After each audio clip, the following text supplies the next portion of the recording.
Okay, good evening, everybody. I want to call to order for the meeting of the Board of Education, December 17th, 2025 at 6:30 PM in the boardroom of the Administration Building at 70 Conover Road, Colts Neck, New Jersey. If I can please have a roll call, Mr. Marasco. Yes, you may. Mrs. Camera. Here. Mrs. Horowitz. Here. Mr. Arrico. Here. Mrs. Ramirez. Mr. Regnetta. Mr. Scales. Here. Mr. Scarpa. Here. Mrs. Volpe. Here. Mr. Walsh. Here. Thank you. You have a quorum. Great, thank you. Pursuant to the Open Public Meetings Act, Chapter 231, this meeting has been duly advertised in the Asbury Park Press in a schedule of meetings dated January 16th, 2025, and March 4th, 2025, notice of which has been filed with the Deputy Clerk for Colts Neck Township, and the requirements of posting of notices have been met. Yes, we're just going to give our board member, Jessica Ramirez, a moment to sit. Yep, take your time. Take your time.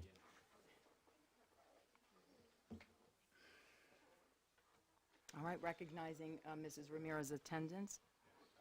All right, thank you. All right, at this time, if I could ask everybody to please rise for the flag salute and stand for the national anthem. I pledge allegiance to the flag of the United States of America and to the republic for which it stands, one nation, under God, indivisible, with liberty and justice for all.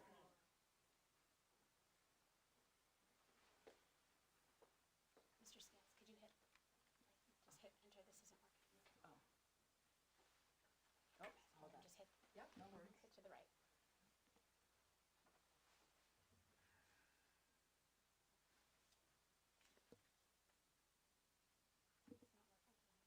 enter again. Great, thank you.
Mr. Scales, just one more time. Recognizing Mr. Regnetta. Okay, we are going to recognize Mr. Regnetta participating remotely.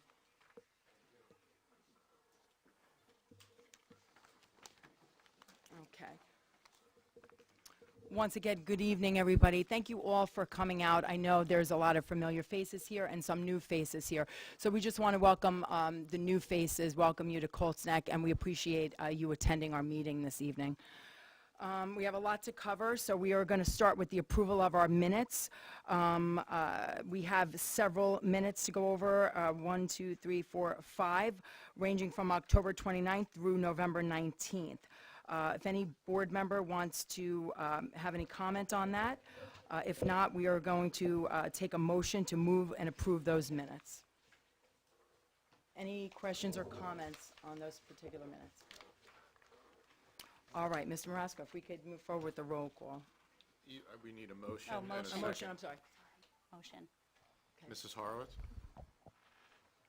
Is there a second? Second. Give to Mr. Walsh.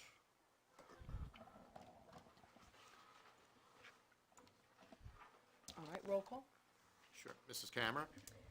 Yes, but not for the November 5th meeting because I was not in attendance. Thank you. Mrs. Horowitz? Yes. Mr. Arrico? Yes. Mrs. Ramirez? I have to abstain from the October 29th and November 5th meetings, yes to the October 19th meetings. Thank you. Mr. Rignetta? Yes. Remote, thank you. Mr. Scales? Yes. Mr. Scarpa? Yes. Mrs. Volpe? Yes. Mr. Walsh? Yes. Thank you. Motion carried. Okay, great, thank you. We do not have any presentations tonight, so we are skipping over that. I'd like, if everybody has the agenda, take note of the communications. We actually have a considerable amount of those. And I also want to bring to the public's attention, we did receive a considerable amount of communications that were directly forwarded or directed to Dr. Rigby, our Cedar Drive Middle School principal, along with Dr. Garibay, who is our superintendent of schools.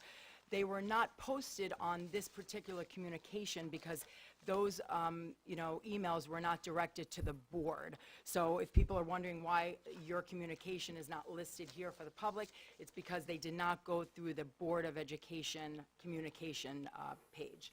I don't know if you want to make any comments in addition to that. Additionally with that is that as per the request of many of the communications that were received, they were compiled and they were shared with the board for review, and so for transparency purposes we wanted to report the number of those that were also received and forwarded to the board as requested. Yeah, thank you very much. Yes, just to reiterate, they were shared with all of us, and, we appreciated everybody's feedback and opinions on this Secretary McMahon's visit on the 5th. Okay, so that will bring me right into my report, my president's report. I did not prepare anything formal. I would like to address the public, the residents of Colts Neck, along with residents around the state of New Jersey. I wanted to divulge a timeline of the events that happened in our district, so everybody's on the same page and aware of the facts of Mrs. Secretary McMahon's visit. In October, just to start the timeline, in October I was notified of a mandatory deposition that I had to appear in Trenton with myself and Dr. Garibay. So at that time, they had given us a date, our legal counsel had given us a date of November 19th. November 19th happened to be the day that we had our Tunnel to Towers assembly, which is new to our district. We're very proud that we incorporated the Tunnel to Towers organization to address our kids and have a guest speaker to speak to our children about the events of that day. And me and Dr. Garibay, we were so excited and we wanted to share in that assembly and listen to a firsthand account of the survival, of the person that spoke. He basically gave a firsthand account of the events that happened to him personally. So at that point, I knew that I did not want to attend the deposition. I wanted to be here with the children and represent our district as the board president. So I had reached out to Dr. Garibay and I requested that our legal counsel reschedule that deposition. So at that time, Dr. Garibay reached out to the attorney and the deposition was rescheduled for December 3rd. December 3rd was our scheduled Board of Education meeting that everybody, seems to feel that I canceled it because I wanted to shut down the public in some type of way regarding Secretary McMahon's visit. That is absolutely false. That is not the reason why the meeting was canceled. To be at a deposition, I had no idea the length and what entailed, what was expected of me, and I knew it was going to take at least a full morning or into the afternoon.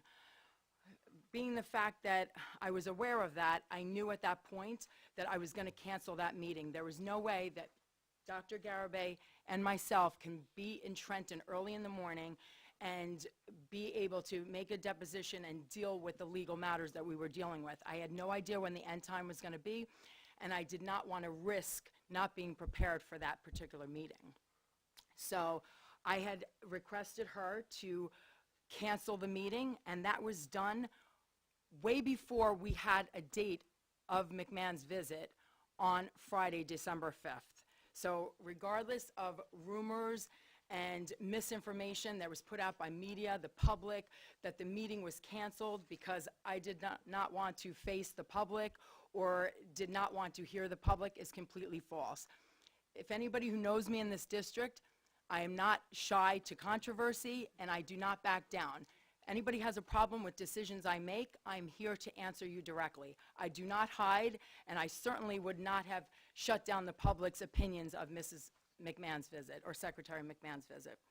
I'd like to pause there and ask Dr. Garibay if you have anything to add to those particular timeline. Nothing, okay.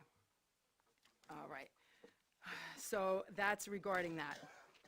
Moving on to the visit itself. I had reached out back in, and I really can't quote it because I'm not sure of the date, but I want to say it was roughly in October. Mr. Scales, I'm not sure when the time we put the resolution out about the Title IX. It was around that time, and we were recognized by President Trump for putting out that resolution. I had reached out to Secretary McMahon via the government website, and I had on the government website, if you all take the time to look at that, there's a part where you could actually request a visit from the secretary. I wanted the secretary to come visit this district because I wanted to share my concerns about funding and also highlight the great work of Colts Neck Township Schools. I'm very proud of our district. I'm very proud of our administration and the achievements of our students here.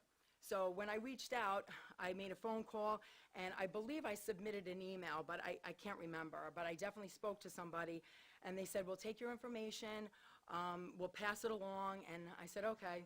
And I basically kind of chuckled. I'm like, this will probably never happen, but I said, I'm willing to give it a try.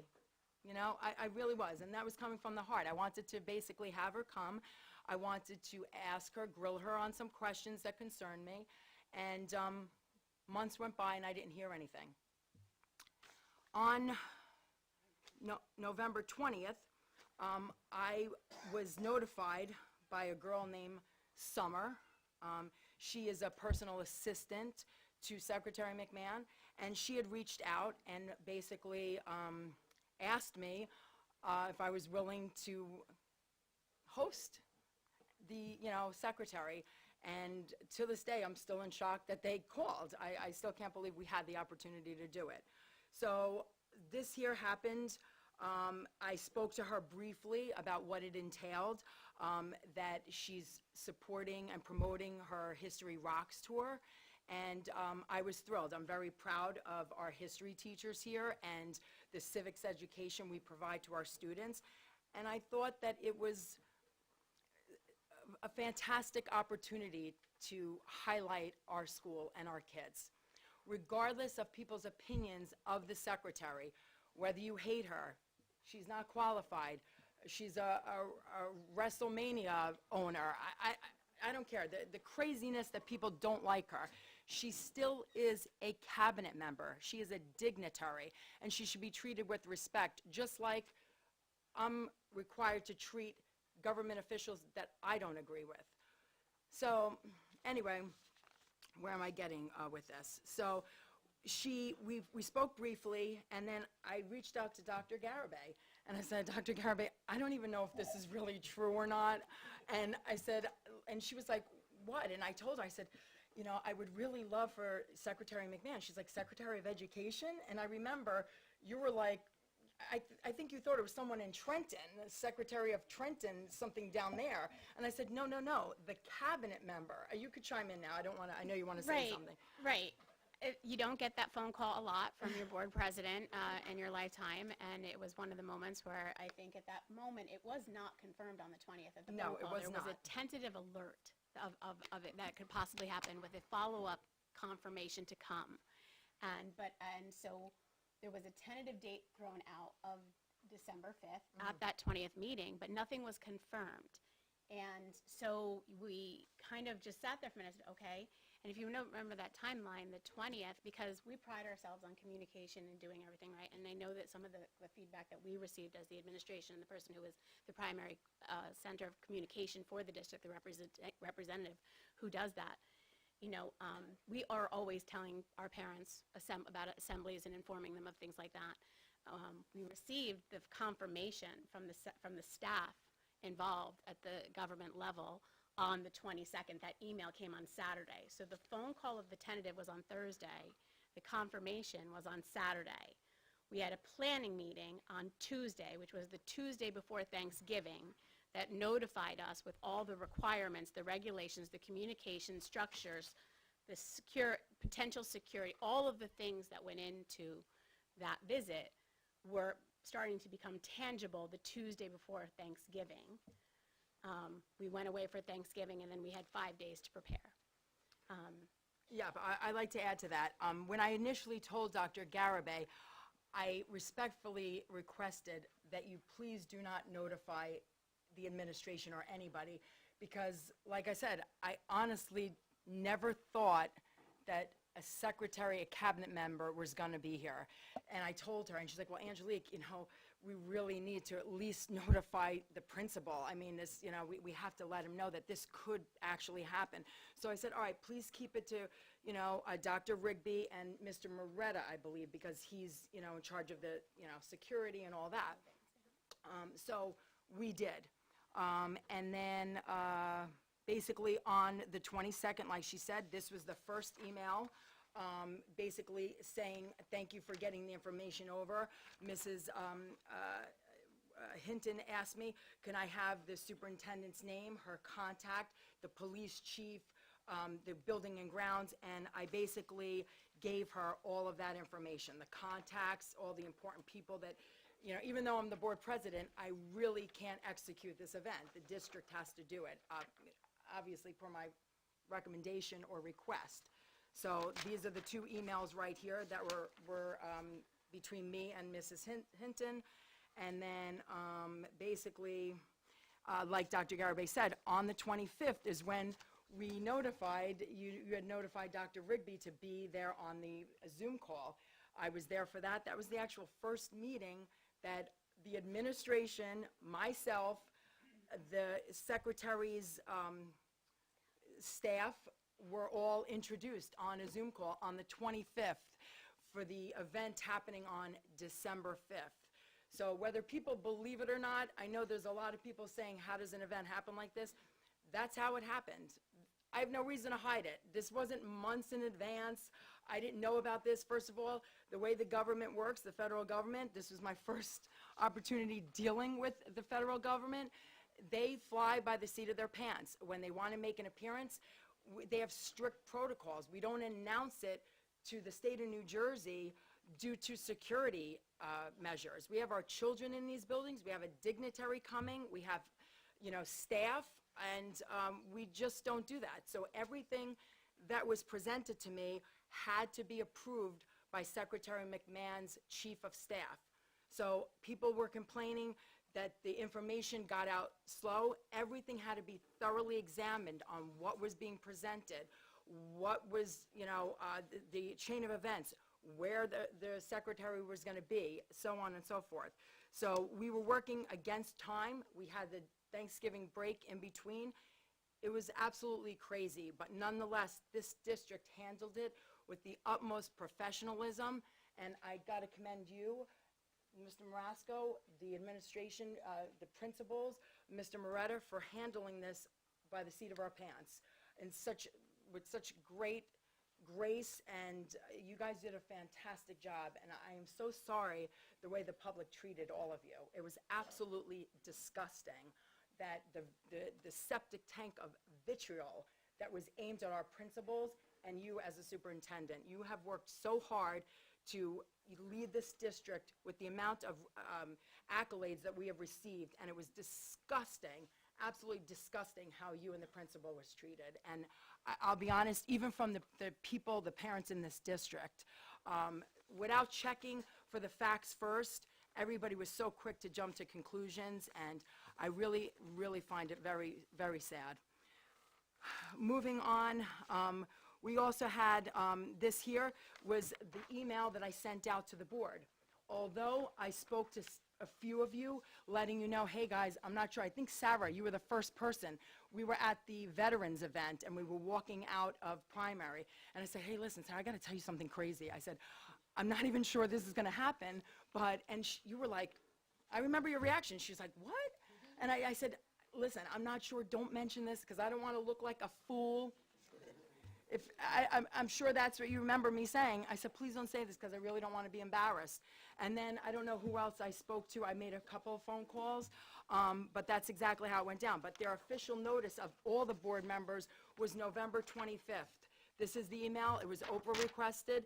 This is my official letter to the board that I'm pleased to share this announcement. If anybody wants to look at any of this paperwork, it'll be readily available for anybody here tonight.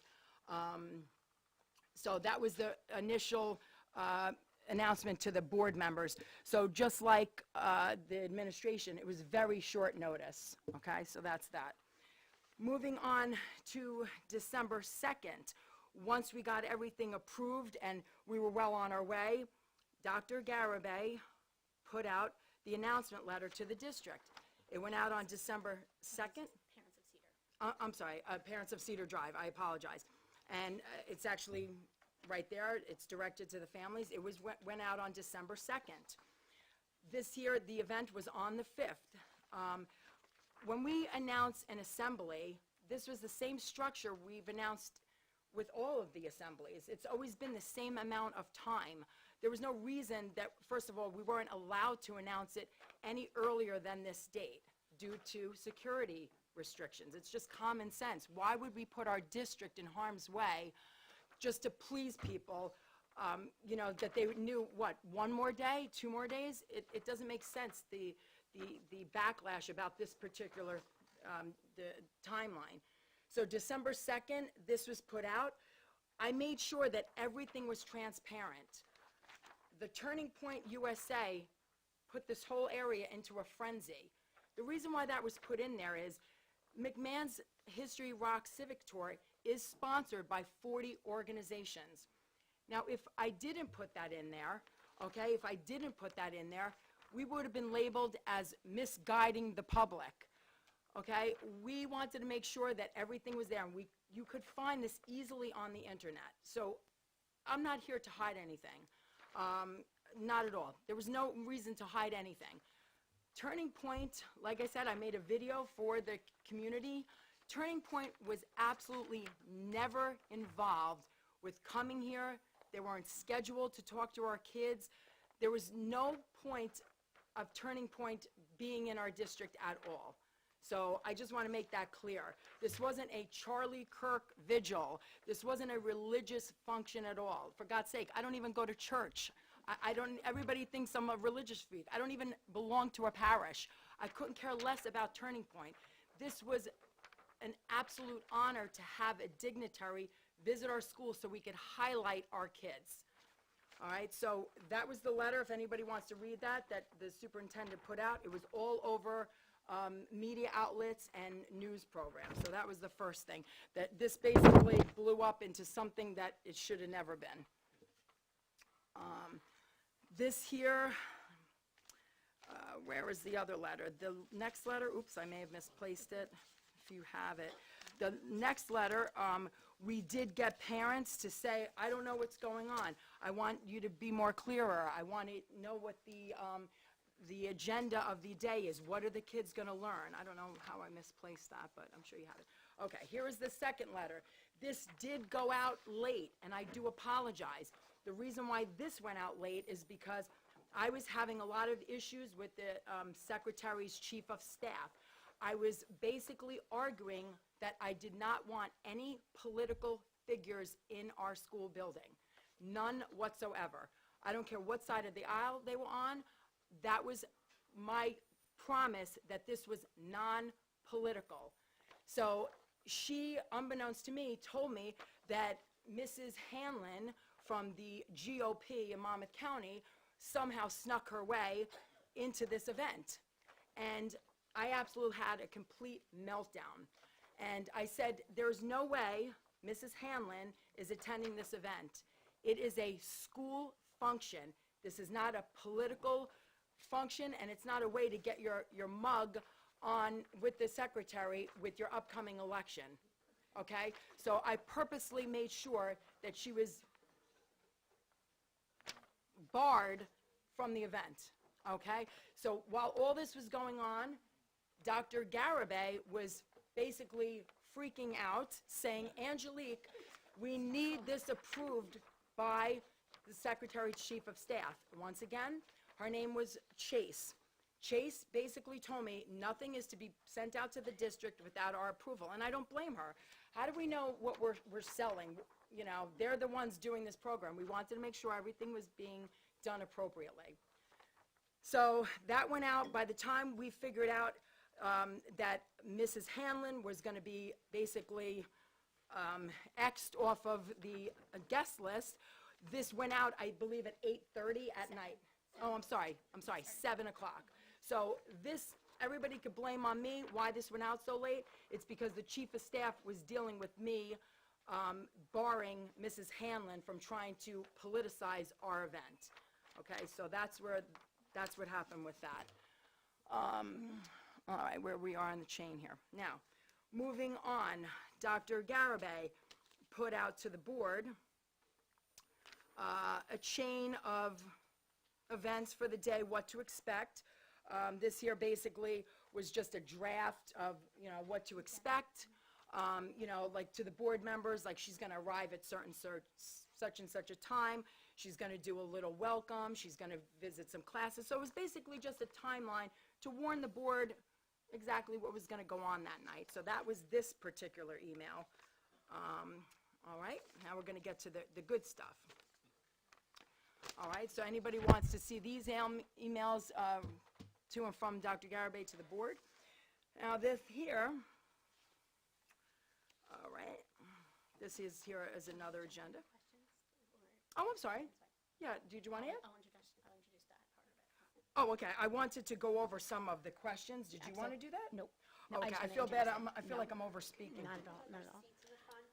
Yeah, if there's anybody one- wants to there are join seats us, in the we have like about 10 seats available. Please don't be shy. Just come on in. Please come on up. Yeah, come on up. There's also 3 on the side over here. You wanna say? All right, so I'm going to continue to move forward. So this here is basically, you know, once again, the timeline of her. And this here is what is the most important that I want to convey to the public. And it's just such a shame that the lies that were spewed about this, that kids actually missed an absolute fantastic time, a great learning experience, because political hatred and misinformation got in everybody's way without stopping to think that this wasn't a one-sided thing brought into our school. I want to show you the innocence of this actual program. These questions here, I mean, I know there's 24. I won't go over all of it because I know it's the holidays and people do want to get the facts and get out of here. But this here is the questions that were exposed, that were said to our kids. And just to reiterate, the only speakers that addressed our kids were myself as board president, and the only thing I did was to introduce Secretary McMahon to the children. Dr. Garibay was the other speaker to do the closing remarks, and our fantastic principals, Dr. Rigby and Mr. Mercer, were very kind, and they did an absolute fantastic job playing with these kids. I want to make another comment that's extremely important. Prior to this being represented to the school and the kids, Dr. Garibay and Dr. Rigby spent countless hours the night before. They were here till, I want to say, 11 p.m., maybe, give or take, 11 p.m. They were working overtime to make this happen for our kids. And both of them meticulously went over the curriculum and the games that were being presented to our kids. These folks worked so hard to make sure everything presented was aligned with our curriculum and were factual representation of American history. There was no whitewashing of history. There was no false facts. I don't know what else was being spewed out there, but I'm going to read you the questions, and I'm going to tell you how this assembly went. And it was about, what, 25 minutes? The only thing other than we had a fantastic band presentation, our choir, band, the ROTC. By the way, I want to thank the ROTC color guard for doing a fantastic job, along with our CDMS choir and band. They just did such a patriotic assembly, and I was so proud. I wish everybody could have seen the fantastic job these kids did. Anyway, there was rumors that propaganda was giving out to the kids. Here's another thing I'm going to debunk. The only thing given to our children was this here. I'm sure you've all seen it on the news programs. This was a flag, and this was the way that the kids communicated their answers. I'm actually going to go over them now. So they were asked to answer the questions whether it was related to American history or New Jersey history. And the board members sitting in the front row, we all like basically joined in. All right, so these are the questions that I want to go over. How many people signed the Declaration of Independence? And there was 4 answers, 13, 56, 28, 36. So basically, Dr. Rigby and Mr. Mercer basically said, does this... Yeah, these are the team games. And basically, the 2 teams stood in front of the whole audience, and they basically answered these questions. The second question was, according to a popular story, which person from Pennsylvania sewed the first stars and stripes of the U.S. flag in 1776? The choices were Abigail Adams, Betsy Ross, Molly Pitcher, Dolly Madison. Question number 3, who was the oldest signer of the Declaration of Independence? George Washington, Ben Franklin, James Madison, and John Hancock. Question 4, how old was Benjamin Franklin when he signed the Declaration of Independence? 58, 65, 70, 73. Question number 5, New Jersey has the world's largest boardwalk. By the way, I failed this. Is it in which city? Ocean City, Asbury Park, Point Pleasant, Atlantic City. Do you have an answer? What's that? Do you have an answer? Yeah, does anybody know? I mean, you could certainly chime in. It's Atlantic City. I think I said Point Pleasant. I was so embarrassed. Anyway, okay. Question 6, how many stars were on the first official U.S. flag? 13, 18, 25, 50. Question 7, who is known to be the father of the United States? Franklin, Washington, Adams, or John Adams? Question 8, which of the following was a violation of the fundamental rights that served as a battle cry for the American colonist? Taxation without representation, limited taxation, no taxation, unlimited taxation. Question 9, which of the following was the motto of the first American flag? E pluribus unum, don't tread on me, we the people, united we stand. Question 10, who was the first patriot killed in the Revolutionary War? Sam Adams, Crispus Attucks, Paul Revere, Thomas Paine. 2 more. Question 11, what type of government did the founders establish? A democracy, a constitutional republic, a monarchy, or a theocracy? Question 12, this was the last question. Which patriot uttered the famous words, I only regret that I have but one life to lose for my country? Nathan Hale, Alexander Hamilton, George Washington, and John Adams. So these were the questions on game 2 that our kids were exposed to. Pure history, no hidden agenda, simple, age-appropriate history that we currently do in our yes, thank you, currently teach in CDMS. All right, so that's the first one. This is available, who anybody wants to see that at the end. This here, I don't want to like bore you and go over this whole other game, but this was the other game here. Basically, question one, I went over. Yeah, this was the whole group game where I said they mentioned about putting the flags. On what day was the Declaration of Independence approved? True or false, the Declaration of Independence was signed by leaders from all 50 states. True or false? The streets in the board game are based on Atlantic City. True or false? Who primarily wrote the Declaration of Independence? Number 6? Absolutely, yeah. Dr. Garibay is going to, she has a comment to say about number 6. So it's the role of the administration and the teachers to preview all material that gets presented to any student, which we did, but our due diligence to do that. Excuse me. So when we were provided with the questions in advance, the question that was submitted to us, the question that was submitted to us via the program was, according to the Declaration of Independence, the God-given rights are life, liberty, and the pursuit of, and it was fun or happiness. The administration, myself specifically with Dr. Rigby, we reached back out to the company, we had a conversation and said, if you're going to quote that, please quote it accurately. The wording is creator and have the exact quote language in. That was our request, not to but have the direct quote from the Declaration of Independence as it is written. Rather than changing it, they removed the question. So that question wasn't presented in that form or at all to the students of that day. So that was just something I wanted to point out for transparency purposes as they're reading that. Sorry. All right, great. Okay, so you get the gist of this. This will be made available. Unfortunately, I don't have a lot of copies, but you're all welcome. This is all operable. You're all welcome to look at that. This here. Now, moving on to the roundtable questions. Just to let you know, the secretary had requested that only 4 board members basically attend the roundtable.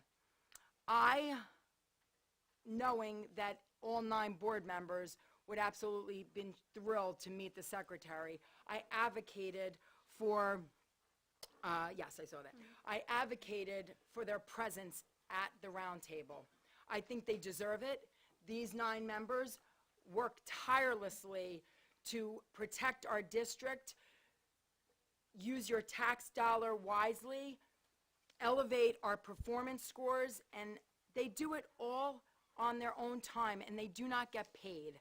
This was the least that I could do, is have them attend to be able to speak their concerns or just listen. Some board members didn't even say anything at the roundtable. They were just observers.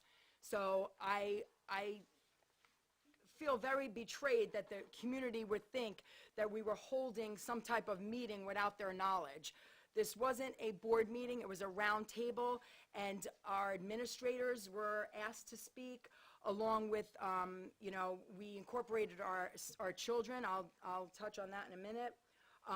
And of course, Dr. Garibay, principals, Mr. Marasco even had the opportunity to ask a question that concerned him. Yeah, hold on one second. I just want to, before you go into that, just to clarify the issue with the children. Dr. Rigby had reached out to several kids. I have no idea who he chose. The morning of the event, Dr. Garibay called me at the crack ass of dawn, telling me that, Angelique, I am sorry. We did not get a reply yet from these children's parents, so we cannot just throw them in the room with the secretary. Of course not. We would not do that. So I took it upon myself. I did not want the secretary to feel bad because she did request to have children come speak about their experience at Cedar Drive, and I didn't want her to miss that opportunity. I did not. So I chose my own daughter. I chose Mr. Scales's daughter, and I chose Mrs. Camera's son. When you have to make split decisions like that regarding issues that are timely, you have to act, and I did. I wasn't going to ruin the event, although my daughter was very upset that she was not let on early enough to be prepared for what she was going into. But I definitely think, all around it worked out, and I was pleased to have our kids sit with Secretary McMahon. There was no favoritism or anything like that, but if parents didn't respond in a timely manner, there was nothing I could do about that. So I'm going to pass this to Dr. Garbe so she can speak to the Public Meetings Act. Sure. And one of the things that we had heard and received feedback on in the communications that we received was regard to the notice, the public notice that was made. That is an accurate statement, and when we conferred with our board attorney, the fact that a quorum of the board would be present. Now, I'm saying that, and I don't know how many people would understand that, so please allow me to explain. When you have a majority of the board present, and they are discussing board business, it's not necessarily to be in an assembly or whatever the case may be, but matters that pertain to the business of the board, it is considered a quorum. You have a majority of the board present, and technically, legally, it has to be advertised because they can conduct business if they wanted to. However, the purpose of the meeting has to be stated and also noted if action would be taken. In the public notice, therefore we were advised, and I believe it was on December 2nd, public notice was made that a quorum of the board would be present to participate in a roundtable panel discussion with the secretary, and that no action would be taken. That triggered, and rightfully so, response that would indicate that the public had access to the meeting that day. That was not true. That also was an administrative decision. We understood, and I take full responsibility for that because I'm not having a public meeting and public access to when schools are present and school children and staff members are present. So that was my responsibility, and I take full responsibility for that and any ramifications that come as a result of that. It was transparency that the majority of the board would be present for this particular event. No action was going to be taken, but the public was not going to be permitted access. And I apologize to those who showed up, who wanted to attend based on the notice of public notice of the agenda and of a quorum of the board. But that was my administrative decision. I'd be happy to discuss that and my further rationale for that purpose at any time. Okay. Thank you. All right, moving on to the roundtable questions. This is where the board was, like I said, was in McMahon's company, and I'm going to read you the questions that were directed to the students. What is the, oh, by the way, I appointed Dr. Garibay to basically be the moderator, so people would not be just calling out, and we would get the most use out of our time. So the question was, what is one learning experience you have from Cedar Drive School that has inspired or challenged you, and what made this experience so meaningful?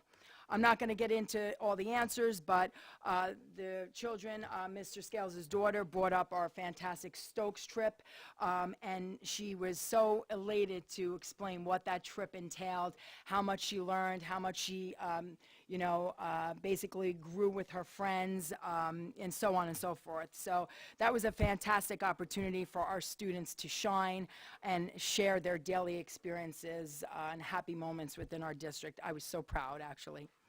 To the administrators, in what ways do you feel that the Colts Neck Township schools have expanded opportunities for students academically, socially, or through enrichment? Can you identify evidence of success from these opportunities?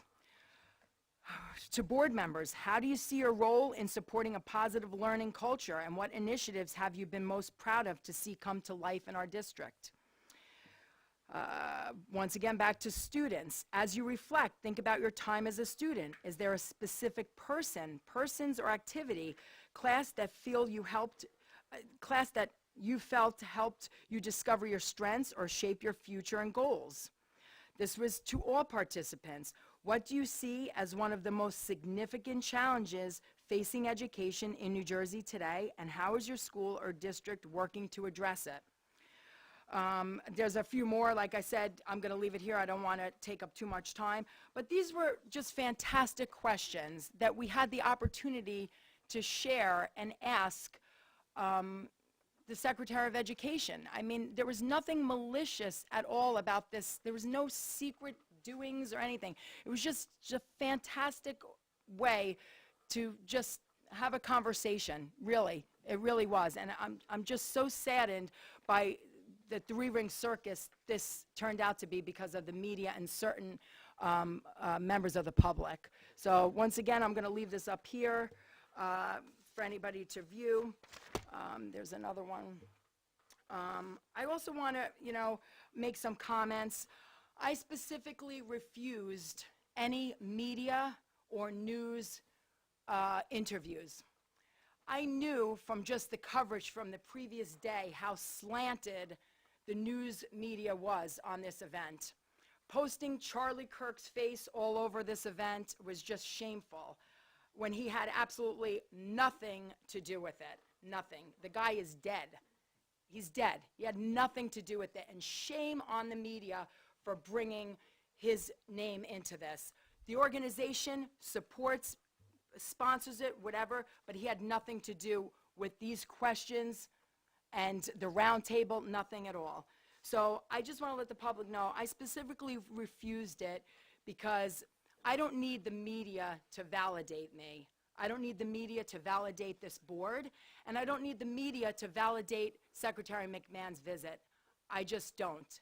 And as far as I'm concerned, the media that covered this story, 90% of them should be ashamed of themselves, how they report.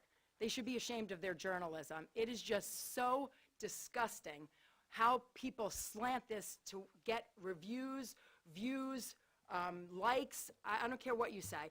And then we have two people in our district going on television to try to cause unnecessary chaos and to basically overshadow this event. That was actually such an embarrassment, and they should be ashamed of themselves. Moving on. I just want to make my final comments so we can move on. I just want to let you know this board stands completely united. I will never apologize for inviting Secretary McMahon to this district to highlight our children and to boast about the fantastic district we have in Colts Neck. I will never apologize, neither will this board. And we will remain steadfast, united, and committed to giving our kids every educational opportunity that's available to them, whether the public, the media, or people that are just out to smear us, like it or not. So I'm going to end my comments there. I'd like to ask the board members at this time to be brief. If they want to add anything to my, my statements or the chain of events, or correct me if maybe I misrepresented you in any way, please feel free to let me know, and I'll acknowledge you. Anybody on this end? Anybody? I'm sorry. Recognizing Mr. Walsh. As far as the security is concerned for this event, I know there were a lot of nervous people out there for our kids. We have a great, fantastic police department. We're in coordination. I'm the chair of Building and Grounds. I'm a retired sergeant in Colts Neck Township. We work very closely with our police department each and every day with our kids and our administration. They provide superlative, fantastic police coverage and ensure nothing would happen to our kids, along with the prosecutor's office and Homeland Security. So the security was,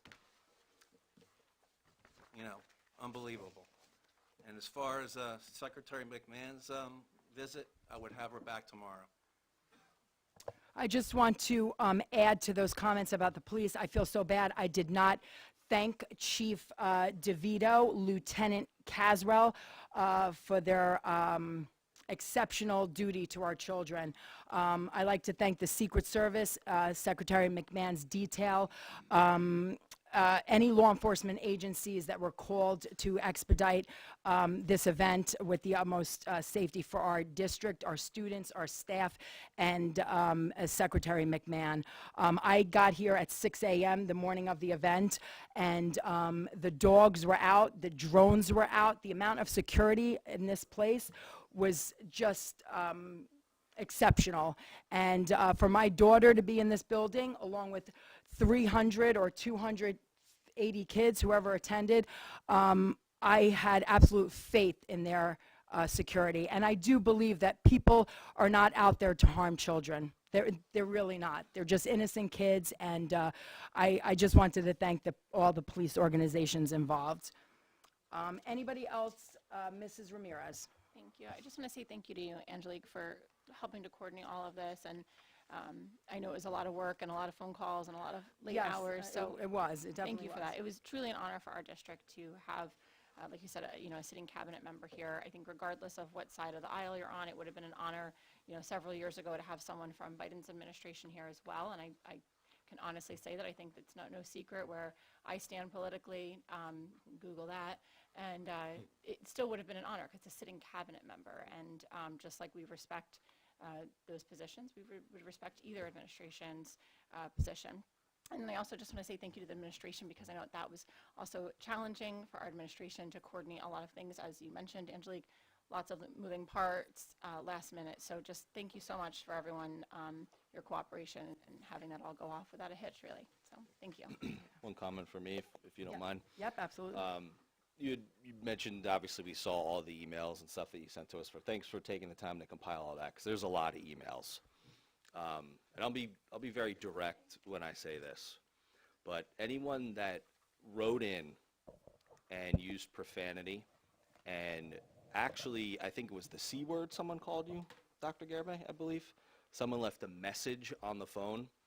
Would I expect, now that you know all the details of what exactly happened, you are to apologize? The same people that wrote in that email with that disgusting, would you call it gutter trash, I think it was? Yeah, Gutter trash, yep.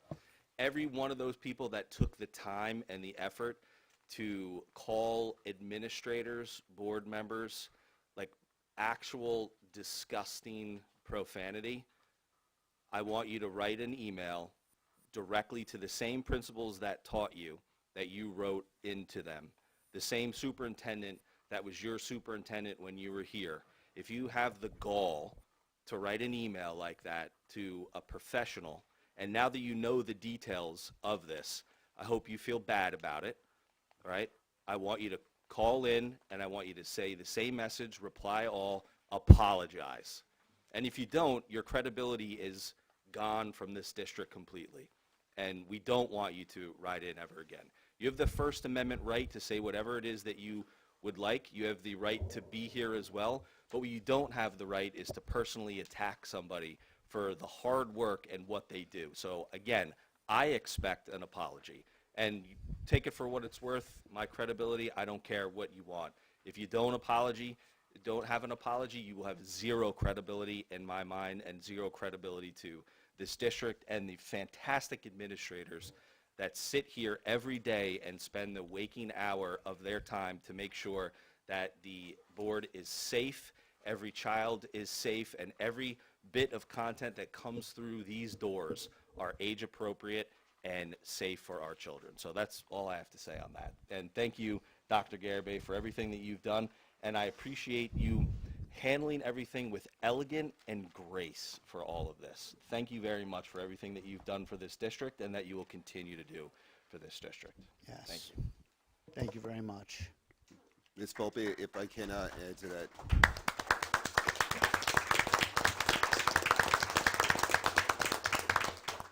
That absolutely deserves a round of applause. So well said, Mr. Scales. Ms. Volpe, you're absolutely correct. We do not need the media to validate ourselves. And I want to call out 2 points, so I'm glad you're all here. So first and foremost, ladies and gentlemen, welcome to transparency and professionalism. If you're not used to it, get used to it in Colts Neck. You're not going to have this in other jurisdictions. Number 2, in an article dated December 5th, we hear, since the majority has taken office in Colts Neck, the Board of Education has only focused on politics. Their entire tenure on this board has been focused on politics. Now they are hosting a political event, get ready for this, on school grounds by having numerous political organizations such as the American First Policy Institute and Turning Point USA host it and forcing all students to participate. You're wrong. We have seen the Colts Neck Board of Education do nothing productive. Mr. Gopal, if you're listening, and if you're not listening, I'll be sending this to your office. Mr. Gopal says, we have seen the Colts Neck Board of Education do nothing productive as it relates to the actual education of their children. What have they done on mental health, special education, improving grades and scores on math and science? The answer is nothing. Mr. Gopal goes on to say, they are the most partisan group of elected officials I have ever seen. They are full of hypocrisy. Mr. Gopal, I am not a hypocrite. Mr. Gopal, look at the facts. These facts are undisputed. So if we have legions of this to send to your office. We are doing great work for our student body, our administration, and our staff here, and we are proud of it. And if you're not comfortable with this, get ready for some more. In addition to some former board members who are out there saying some pretty nasty things about this board, they are all aligned with an extreme ideology and an extreme agenda. You are false.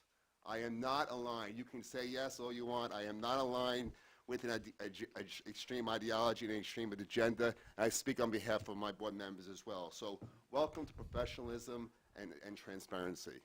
Thank you, Ms. Philippi. Great, thank you. I want to also, I'm not going to mention this gentleman's name. I believe it's the same gentleman that Mr. Scales was referring to. I got a nasty email, and I believe Mrs. Camera got one too, so I'm very sorry you were subjected to that. But this person had the nerve to call out retired Sergeant Kevin Walsh, who gave 27 years of his life protecting and defending this district. He was a DARE officer for years. He was an SRO officer for years. And he had the audacity to call my husband an evil person and wishing death upon him. He should be ashamed of himself as a resident of Colts Neck. To tarnish his family's name like that. It's absolutely disgusting what he said about my husband, Kevin Walsh. The amount of life he's given to this district. I'm absolutely appalled and disgusted by that email, and he should be ashamed of himself. I can't reiterate it enough. Okay. Moving on, if there's no other final comments regarding the Secretary's visit, any further comments? I'm sorry. Oh, I'm so sorry. We're going to recognize Ms. Regnetta. I am so sorry, Ms. Regnetta. It's okay.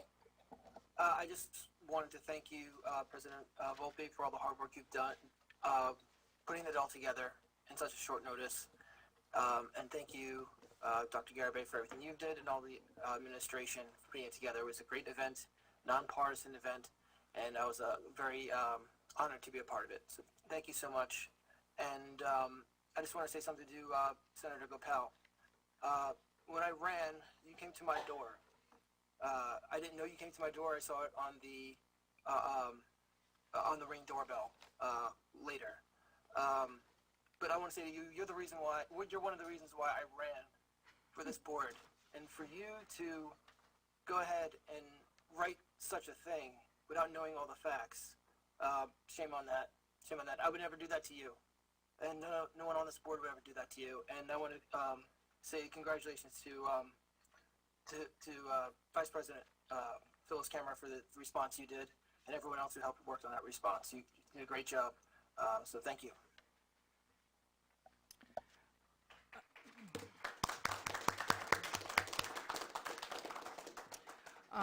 Great. I just want to respond to your comments, Mr. Regnetta. First of all, I am surprised at Mr. Gopal's comments that he would call out a district that he represents. And it's funny how he had a lot to say about our performance here in Colts Neck.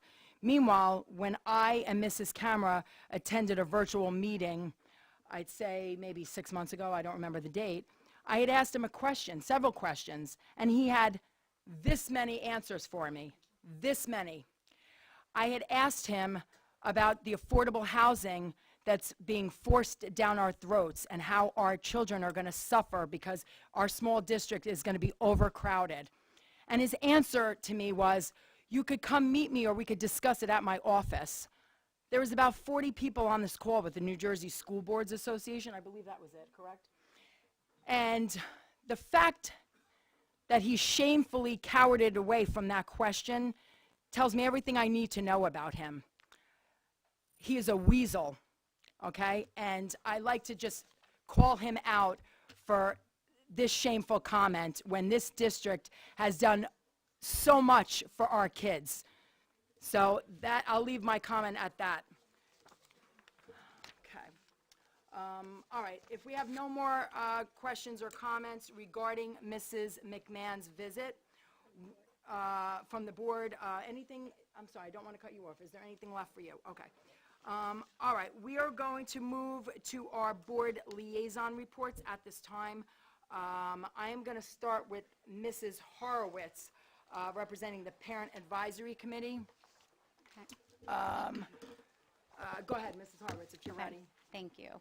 Our next Parent Advisory Committee meeting will be Monday, January 26th, from 10 a.m., 1 at 10 a.m. and 1 at 7 p.m., and we will provide a topic ahead of that meeting. Should I just go into PTO? Yep, please go right Okay. in, yep. A couple of dates. There's a few days left to order Bang cookies until December 22nd. The orders, to order, you can go to the link that's on the PTO website or in their weekly emails.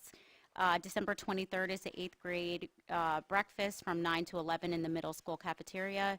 January 22nd is a kindergarten winter wonderland from 6:45 to 7:45. January 29th is the pre-K dino party story time from 5 to 6 at the primary school foyer. And lastly, March 19th is the 42nd annual Spring Gala. The theme this year is PJs and Prosecco. That's it. All right, excellent. Thank you for those reports. Moving right into the Colts Neck Township School Newsletter. Mrs. Camera. Okay. The current newsletter was emailed today, Wednesday, December 16th, to all families who have children that attend our schools. There are hard copies in front of me that are available. Also, you can go onto the Colts Neck Township Schools website. You click on Board of Education, you click on newsletters, and anyone is able to read them. So what is new is the board has been exploring additional ways to reach seniors, families with children in private schools, other community members who wish to stay informed but are not part of our school system. So Brian, our head of communications, and I, we asked the administration to create a unique QR code that links directly to the Board of Education newsletter to sign up for them. So the goal is to reach residents, again, who are not currently connected. So in response, Mr. Capasso created a QR code which will direct users to the digital Board of Education newsletter. So if you are a resident and interested, it is open to anyone, but we are trying for our residents. Please go onto our website.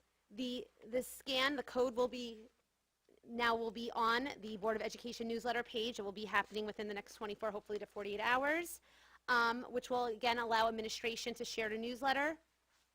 The QR code will also be shared through all school social media pages and any other community outlets, again making it easier for constituents to access. So that's everything with the newsletter. And again, please feel free to read what is going on in Colts Neck schools. Great.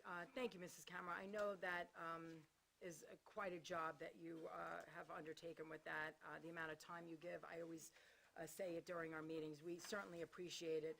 This newsletter takes hours and hours of time organizing all the events that happen in each quarter, and she does a fantastic job highlighting all of our kids that do such a fantastic job, along with the administration. It's quite lengthy. It's quite lengthy. Yeah, this is a quite lengthy newsletter. So please, yeah. So please feel free. Like I said, we only have a certain amount of copies. We'd like the residents to get one first, but if anybody would like that does not live in town, I'm sure there'll be a few available. All right, moving on, we are going to recognize Mr. Regnetta for the Colts Neck Township Arts, Sports, and Extracurricular Activities. Thank you. Nothing to report on the sports end at this time. I'm sure there'll be a lot more as the year rolls around. I just want to announce and congratulate. Last week there was the Cedar Drive Middle School Christmas concert where the Cedar Drive Middle School choir and concert band and jazz band participated.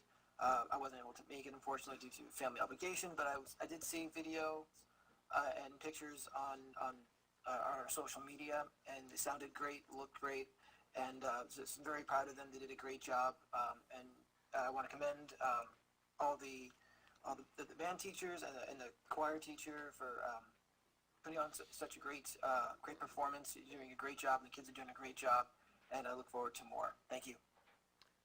Great, thank you, Mr. Ignata. Moving on, Colts Neck Township Committee, Mr. Scarpa and Mrs. Camera. I will go. First, Vinny, I was actually able to attend the winter concert, and it was really, I've been to quite a few of them, and it was phenomenal. So I echo your thoughts. Okay, moving on to the Township Committee report.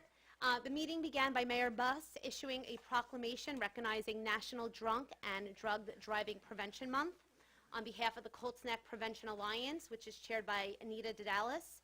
So we thank the Alliance for its continued commitment to keeping our community safe and informed. The committee reported that Recreation organized a festive and successful weekend, highlighted by the annual tree lighting ceremony on Saturday, December 6th. Santa Claus arrived in memorable fashion on a Harley, and residents enjoyed the lighting of the town's growing holiday tree. It's kind of small right now. In partnership with the Historical Society, that's why I said growing. The Recreation also hosted Country Christmas at Montrose Schoolhouse, which included the dedication of a commemorative plaque honoring Lillian Berry and a new, very popular wreath-making event.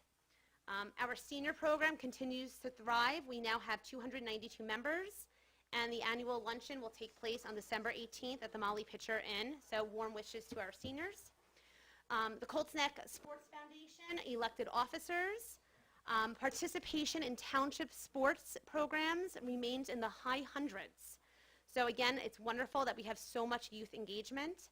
And the Colts Neck PBA made a generous donation to support the Sports Foundation. The police department updated safety statistics, showing that Colts Neck continues to be recognized as one of the safest communities in New Jersey. The town hired a new police officer, and I want to highlight the department's child seat safety program for new and growing families. As a reminder, both the First Aid Squad and Fire Department need volunteers. The First Aid Squad has a cadet program which offers our children, high school age children, meaningful community service opportunities. Breakfast with Santa was sponsored by the Fire Department, which was once again a great success. So again, thanks to the dedication of its members and volunteers. The Colts Neck Business Association partnered with the Colts Neck High School's art students in a holiday window painting initiative throughout town.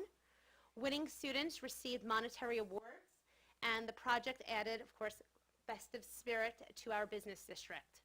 The Friends of the Library reported a highly successful book sale held on November 15th and 16th, with the next sale not scheduled until May 2nd and 3rd. Rob will report on the affordable housing, which took up quite a large segment of the meeting, and as always, I suggest all residents listen. There were a lot of great questions. From a fiscal standpoint, the town committee committed to holding the municipal tax rate flat.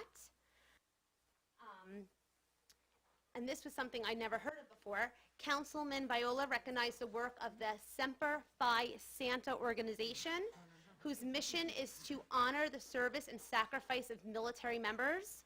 So I want to echo again Councilman Viola's congratulations to the organization.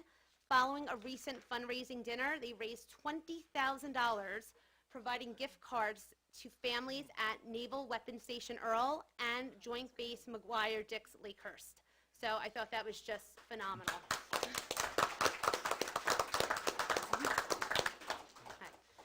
So lastly, the board wants to thank all volunteers who give their time and energy to support our community. And in particular, I offer my appreciation to Sue Fitzpatrick, who served on the Township Committee for 6 years, beginning in 2020, and has been a Colts Neck resident for nearly 40 years. Sue has made a lasting impact through her leadership especially on farmland and open space, which helped preserve over 350 acres. Her service as chair of the Colts Neck Business Association, her dedication to decorating Town Hall for patriotic holidays on her own time. It's actually also been an honor to work along Sue. I'm working with her on the America's 250th anniversary. So she is leaving the committee, and I wish her all the best. The next Township Committee meeting will be held on Friday, January 2nd, 2026 at 4:30. at Town Hall. Okay, and that concludes Great. my section of the committee. Great, thank you very much. Thank you. All right, we are going to move into the Colts Neck Township Planning Board. Mr. Scales and Mr. Walsh, if you have any comments there. Oh, I'm so sorry. I am so sorry. Okay, we have to reverse. Yes, I skipped reverse. over the 250th. 250th Committee Liaison Report. Mrs. Camera, I'm so Go sorry. Again, sorry, everyone. I'm sorry. Okay. So the last meeting was December 4th. I'm going to be very brief with this one because most of the events don't take place till 2026. So the kickoff event, though, for residents will be Sunday, February 22nd. It's a happy birthday to George Washington. I'm going to move on to the barn tour because that directly affects the school. It's sponsored by the CNBA, and right now Dr. Garibay is working with Connie DeMaio because they would like to use approximately 5 buses. We're not sure, and they'll be handling all the logistics. But what I thought would be a great idea, and to get our students involved in the art clubs, is maybe those 4 or 5 buses, if we can decorate the windows, make it very patriotic for the barn tour. So I would love if we can add that. The other events are much further in the year, so I'm going to skip. There is a social media page. So on Facebook and Instagram, it's the Colts Neck, New Jersey 250th page. Please like it. It's both on Facebook and Instagram. There are county contests happening. So again, that's on the county 250th websites. The township would like us to make a school calendar, so I'll be working with Dr. Reynolds come the new year, with each grade would be contributing to a month. And the committee, I believe at the 4th of July event, would be voting on which, if each grade would make it into the calendar. And they're working on the details, whether the PTO would sell the calendars, whether with what help with recreation. So, and then at the next CAL meeting, I would like to talk about one of my proposals for what the Board of Education could have our students do. So I'll wait from that one for the CAL meeting. And we meet again in January. So January 8th is our next meeting for the America 250th. And I'm done Okay, now. I'm so sorry, I didn't mean No, to it's skip okay. over that. Okay, thank you for that report. Going back to Mr. Scales and Mr. Walsh, the Yep. Colts Neck Township Planning Board update. Yeah, as Mrs. Camera had mentioned as well, there's a planning board meeting. There continues to be, like you said, a lot of information shared. It's funny because the only muster of sort of chaos, if you will, and anger happens when there's a text message sent to the community about a new development being built and things like that. But what we can appreciate is that the residents they care about Colts Neck. There's a lot of farmland here. We've got a target on our back, and there's a lot of land that can be developed. So developers have sunk their teeth into Colts Neck, and we are now, I think one lawsuit is gone. There's 3 lawsuits remaining. I update and report on the District 1 pager for transparency, as you mentioned as well, to always show sort of what the school and the district is up against as far as possible enrollments are concerned. One of the settlements that they are trying to reduce in order to get both of these developments built, they're trying to reduce the Wellspring from 700 units down to 250, which again would substantially reduce the amount of children that would come into the district. So the subcommittee, which you see on here, we haven't met until there's a new alignment in town with the new committee members being put on the board. But as far as, staying steadfast with the amount of resources that we have, as a school board, we're ahead of this. We're on the verge of declaring a capacity emergency because, as you'll see on the one-pager on our website, you can click on the affordable housing. There's a substantial amount of students that would potentially come into the district and would require us to build an entire new school, which you can't do overnight. So that still remains to be seen, but as I commit to every meeting, I will update that form. So if anyone wants to keep abreast to the affordable housing situations, we have the number of units that are owed by the town, and we apply a multiplier to the amount of students that we should take in as a district as a result. So if there's any questions, you can always reach me, and I'll give you as much information as possible. So that concludes from my end. I would just say the biggest tax impact on our district, our township, are the school taxes. I think our subcommittee should be permanently appointed, both myself and Scales, by the township committee. It's a formal request by myself to the township committee that our representatives of the school board be engaged and appointed to the planning board to really contribute our opinions on how do we think our township should be developed responsibly and reduce the impact of the housing units if we can do it responsibly. But I think we need to be full-time appointed and represent this school board. Mr. Walsh, do you want me to reach out on your behalf as president to request that permanent appointment for you, Mr. Scales, or do you want to do it on your own? I think the board president should do it, but It's I'm up sure to the you. I'll do township, whatever you think is appropriate. I don't care. it should come from the president, but the township committee, I'm sure you're listening and watching, so there you go. Okay, I will send out an email immediately requesting that appointment stays for the both of you. And again, I just want to just really say from my heart as a school board member, no matter what units we have to build, no matter who moves into our town, we're not going to hold it against the kids. Our job is to make sure they get the best education possible, regardless. Thank you, Mr. Walsh. Okay, we're going to actually go right back to you for the Colts Township seniors. If you could report out on that. Peace and joy, seniors.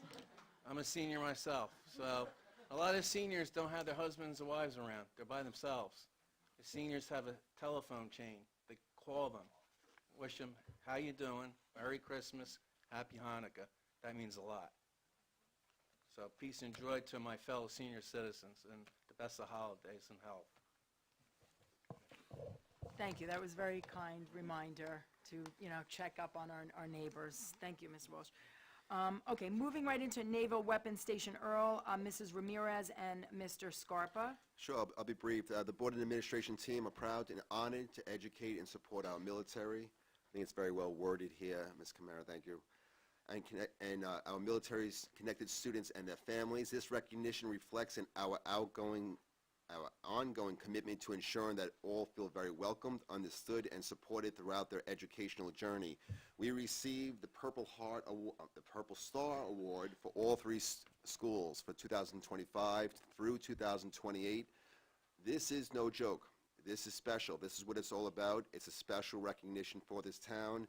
Most well-deserved to these schools. We will continue to support Naval Weapons Station Earl and all their great work and their students and their student body. So I just want to call that out. Take a look at the newsletter. It's appropriately advertised. And please ask any questions you have about Naval Weapons Station Earl. It's a beacon of hope for our town. Thank you. Great. Thank you so much, Mr. Scarpa. Mrs. Ramirez, do you want to add to anything? Yeah, I just want to, back in October, we were supposed to have our tour with our board on the base, but unfortunately, due to the government shutdown, we weren't able to do that. So happy to see that it is rescheduled for mid to late January. So I'm sure at the end of January, there'll be a report out on that. If not end of January, maybe beginning of February. So I don't think Ida's here today, is she? Am I missing her? It's like the first meeting she's ever missed. But yes, so that's it. That's just Yeah, I just, want to say, first of all, I know tonight is your last meeting. I will be making remarks later on in reference to your departure from the board. But we are going to plan our scheduled tour, me and Mr. Scarpa, but I would like to respectfully offer you the invitation, even though you are not serving on the board, to come do the tour as a former board member. I'd be honored with all the work that you've done for our military families, being the liaison with Mr. Scarpa. I'd like to formally extend the invitation to do that tour, even though you will not be a current board member. So, that is very kind of you. Okay. And I would be happy to. It would be an honor. okay, so Thank I'll you. coordinate with Dr. Garabay, and we'll make sure that you get that invitation, and we coordinate us all going over there. Thank you so much. All right, I'm looking forward Appreciate to it. All right, everything good? Okay.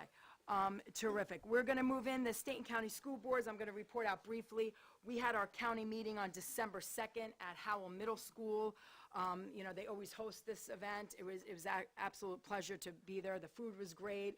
Our representative, Mr. Teeham, was there, basically going over the agenda for the new incoming board members in Monmouth County. They had a presentation, Avoiding the Financial Cliff. They had 3 board members from,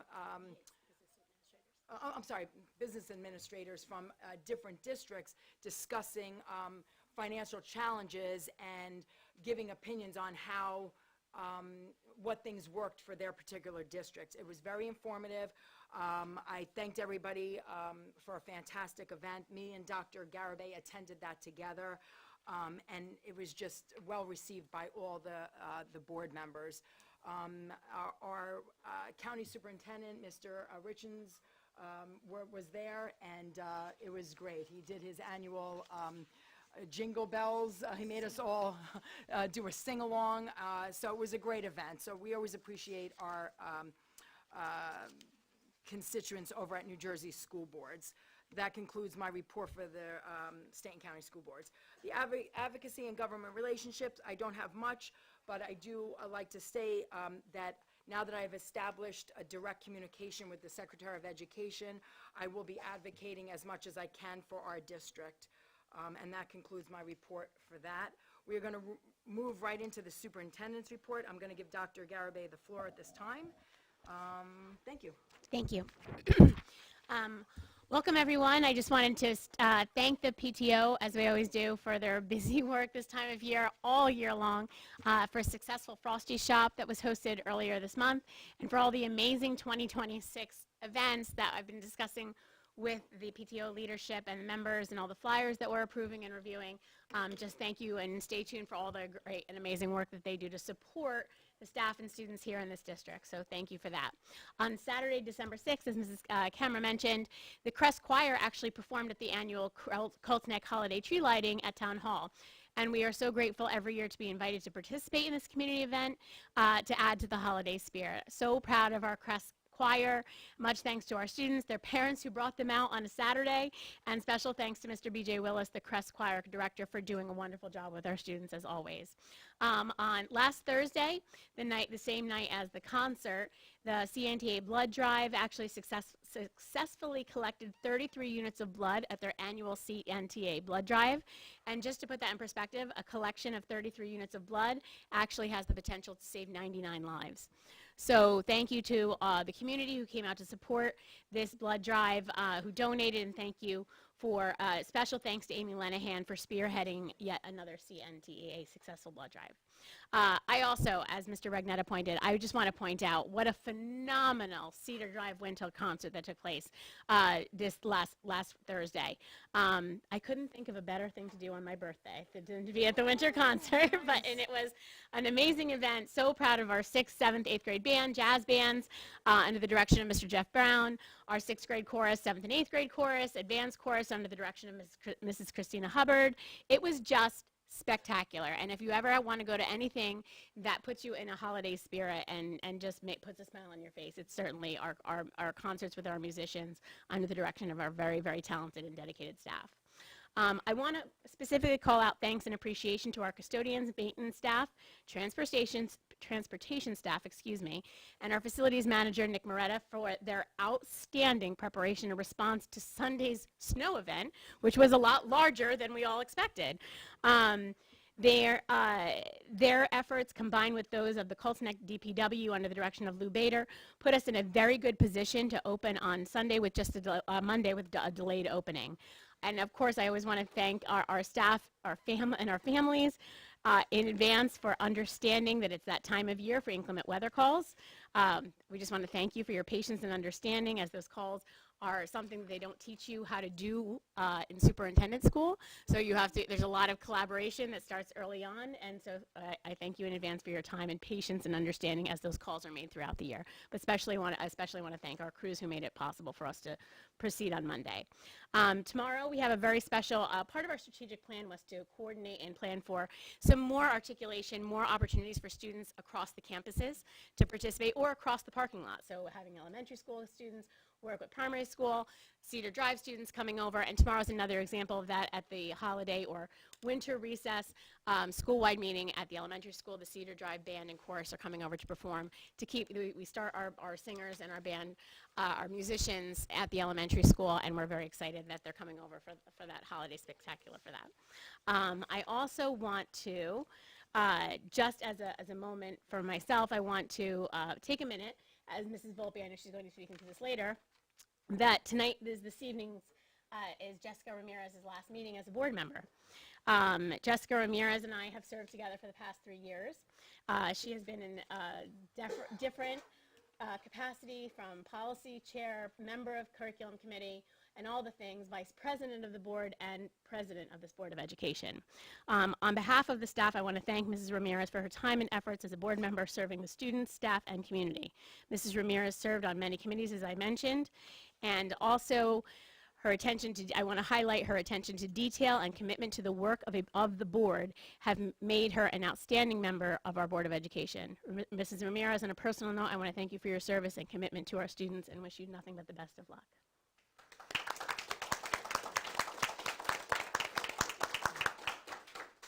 I only have 7 more things. No, I'm just kidding. I also want to just, we were selected and announced our 2026 New Jersey Jersey Department of Education Governors of Education of the Year recipients, and also our Educational Service Professionals of the Providers of the Year. At Conover Road Primary School, our teachers, Mrs. Michelle Weisbrot and Ms. Mary Corrigan as Educational Service Provider. Teacher at the elementary school, Mrs. Ann Murphy, and Educational Services Provider, Mrs. Grace Paolino. And at Cedar Drive Middle School, teacher Mrs. Christina Hubbard, and Educational Service Provider Dr. Lauren Fasciani, who I know the board will be recognizing later on this year, but we wanted to make a formal announcement. Congratulations to our very well-deserving recipients, and much thanks and appreciation for everyone who takes the time to nominate staff. It is a fantastic day to sit around in the nominating process committee. I know Mrs. Volpe, Mrs. Cameron were able to participate this year. You sit around and talk about all the great things that teachers do that earn their nomination. So it's a fantastic way to celebrate, and I can't think of, there are many, many deserving people in our district, and I'm thrilled to announce these people as our recipients. And finally, I just want to remind you that Tuesday, December 23rd is a short session day for students and staff. The district is closed for winter recess from December 24th, when it will reopen Monday, January 5th. 2026. On behalf of the staff of the Colts Township Schools, I want to wish everyone the best of holidays that they celebrate, a relaxing break from our regular school, hustle and bustle, peace, and the happiest of New Year. And that concludes my superintendent's report. Excellent. Thank you very much. Yeah, thank you. Okay, we are going to move on with the meeting here. We have one superintendent's report. Take notice of, I'm sorry, 2 information items here. Oops, I'm sorry. 3. 3 information items. I forgot to turn the page. So if the board can take note of those 3 information items. All right. If anybody has any questions or comments on those particular items? Yeah, that's fine. Anybody have any comments on those? Okay, great. We are going to move on. At this time, we are going to welcome comments from the public. We'd like to form a line, obviously from the podium back. Is anybody waiting in the hallway? Is there anybody waiting in the hallway? Is there a lot of people out there? Okay, we have plenty. I want to welcome everybody. Please don't feel that you need to stand out there. There's plenty of room still. Nobody wants to come in? Okay, all right, that's fine. But if you do, there are seats available.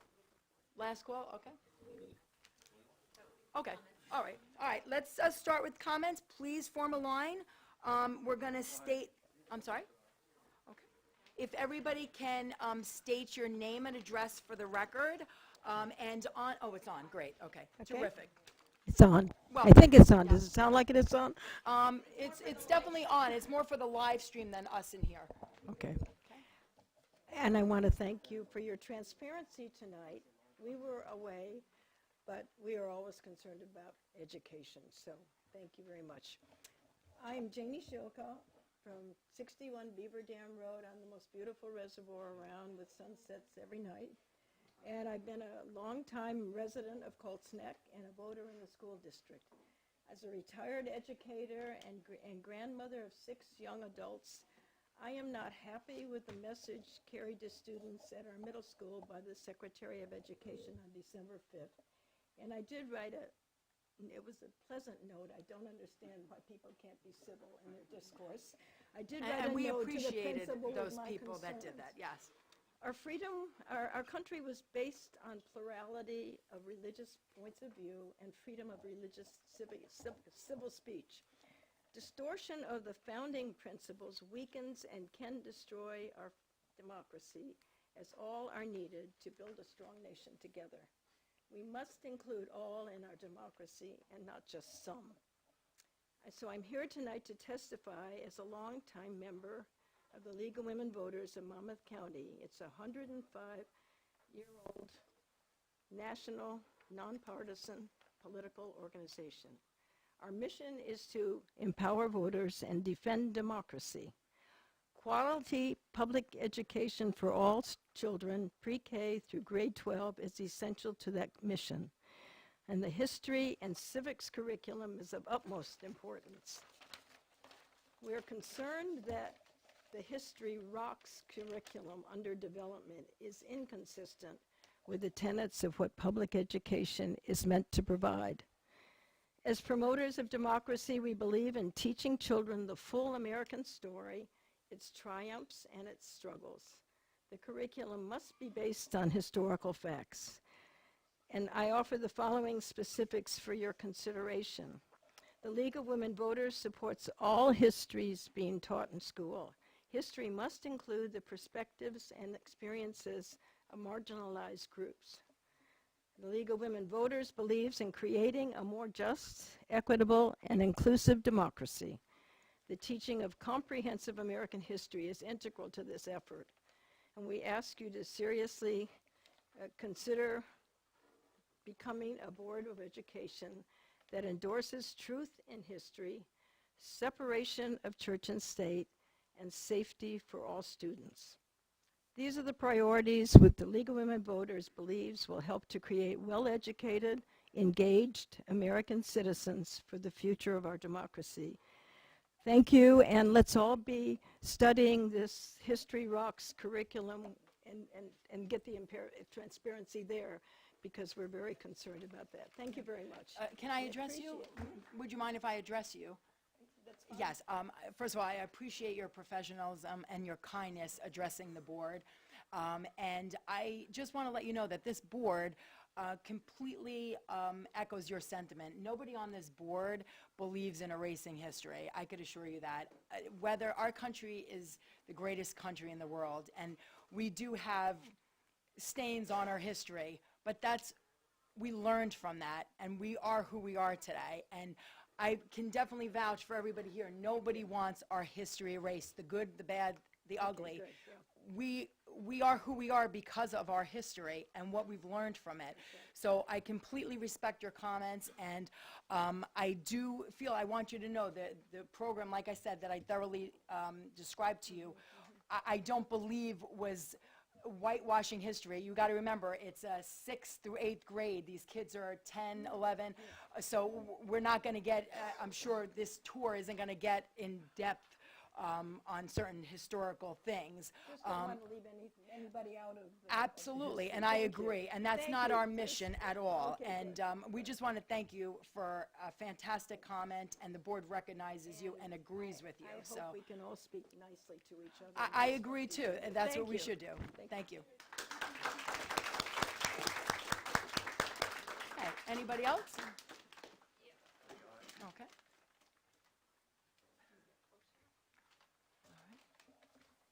Hi. I want to commend the board and the superintendent and the president of the board for being able to snag the Secretary of Education. My name is Roy Kaplan. I live in Tinton Falls at Seabrook, and I've lived in Florida for 43 years before I came here, but I was born in Newark, and I grew up in this area. I went to Asbury Park High School. I graduated in 1962 from Asbury Park High School. I received the Hero of Education Award from the U.S. Department of Education when Secretary Richard Riley was the head of that department. That was a long time ago, 1992. I graduated, as I said, in Asbury Park High School. I'm in the Hall of Fame. My PhD is in sociology. I got it from the University of Massachusetts in 1971. I've taught at all levels of education for about 45 years, including elementary school, middle school, high school. But most of my time is spent as a professor in universities and colleges. I taught at the University of Buffalo, State University of New York at Buffalo, where I was a tenured associate professor of sociology, and for about 26 years on and off at the University of South Florida in Tampa. I wanted to say that I think, again, I commend you for what you did. It's not easy to get someone of that caliber to come here. I'm a bit disappointed, however, by some of the organizations that are backing that particular approach. I know that they engage, and I'll mention a few of them, Prager University. It's not really a university, but they're called PragerU. Hillsborough College, Moms for Liberty, and there's some others. I want to, in light of some of the comments that were made here, I'll amend some of my statements. But I do want to point out that I am a favor of Ms. McMahon, but for the WWE, not for the Department of Education. All right. I got my my Hero of Education Award because of the work that I did in the Pinellas County schools, and that was in Pinellas County, Florida. Each county in Florida is a separate school district, unlike the small ones here. They're huge. Some of them are 150,000, 200,000 students. And the members of the Board of Education get paid about $30,000 a year for serving down there. It's a lot different up here. I understand that. I've learned, though, that to gain the students' faith and allegiance, that you have to be honest with them and truthful with them. And I did a lot of my work in the schools in Florida and other states, North Carolina, and some here in New Jersey as well, on diversity. And diversity, equity, inclusion are not dirty words to me. And I feel one of the reasons that we moved from Florida is because they were systematically dismantling the programs that I set up there. I wasn't very happy to see that happen. I served for 15 years as the executive director of the National Conference of Christians and Jews for the Tampa Bay area from 1989 to 2004. And when I learned with the students, and I've written 9 books, I'm working on the 9th right now, most of them about ethnic groups in our society. And one of the big fears, and the most recent ones were about Native Americans, and the one that came out in February was about Asian Americans, and I'm working on one now about people of Spanish heritage. And the biggest fear that they and many people have in our society is erasure, and you mentioned that. And that is the intentional distortion or misrepresentation and exclusion of historical facts about these different groups.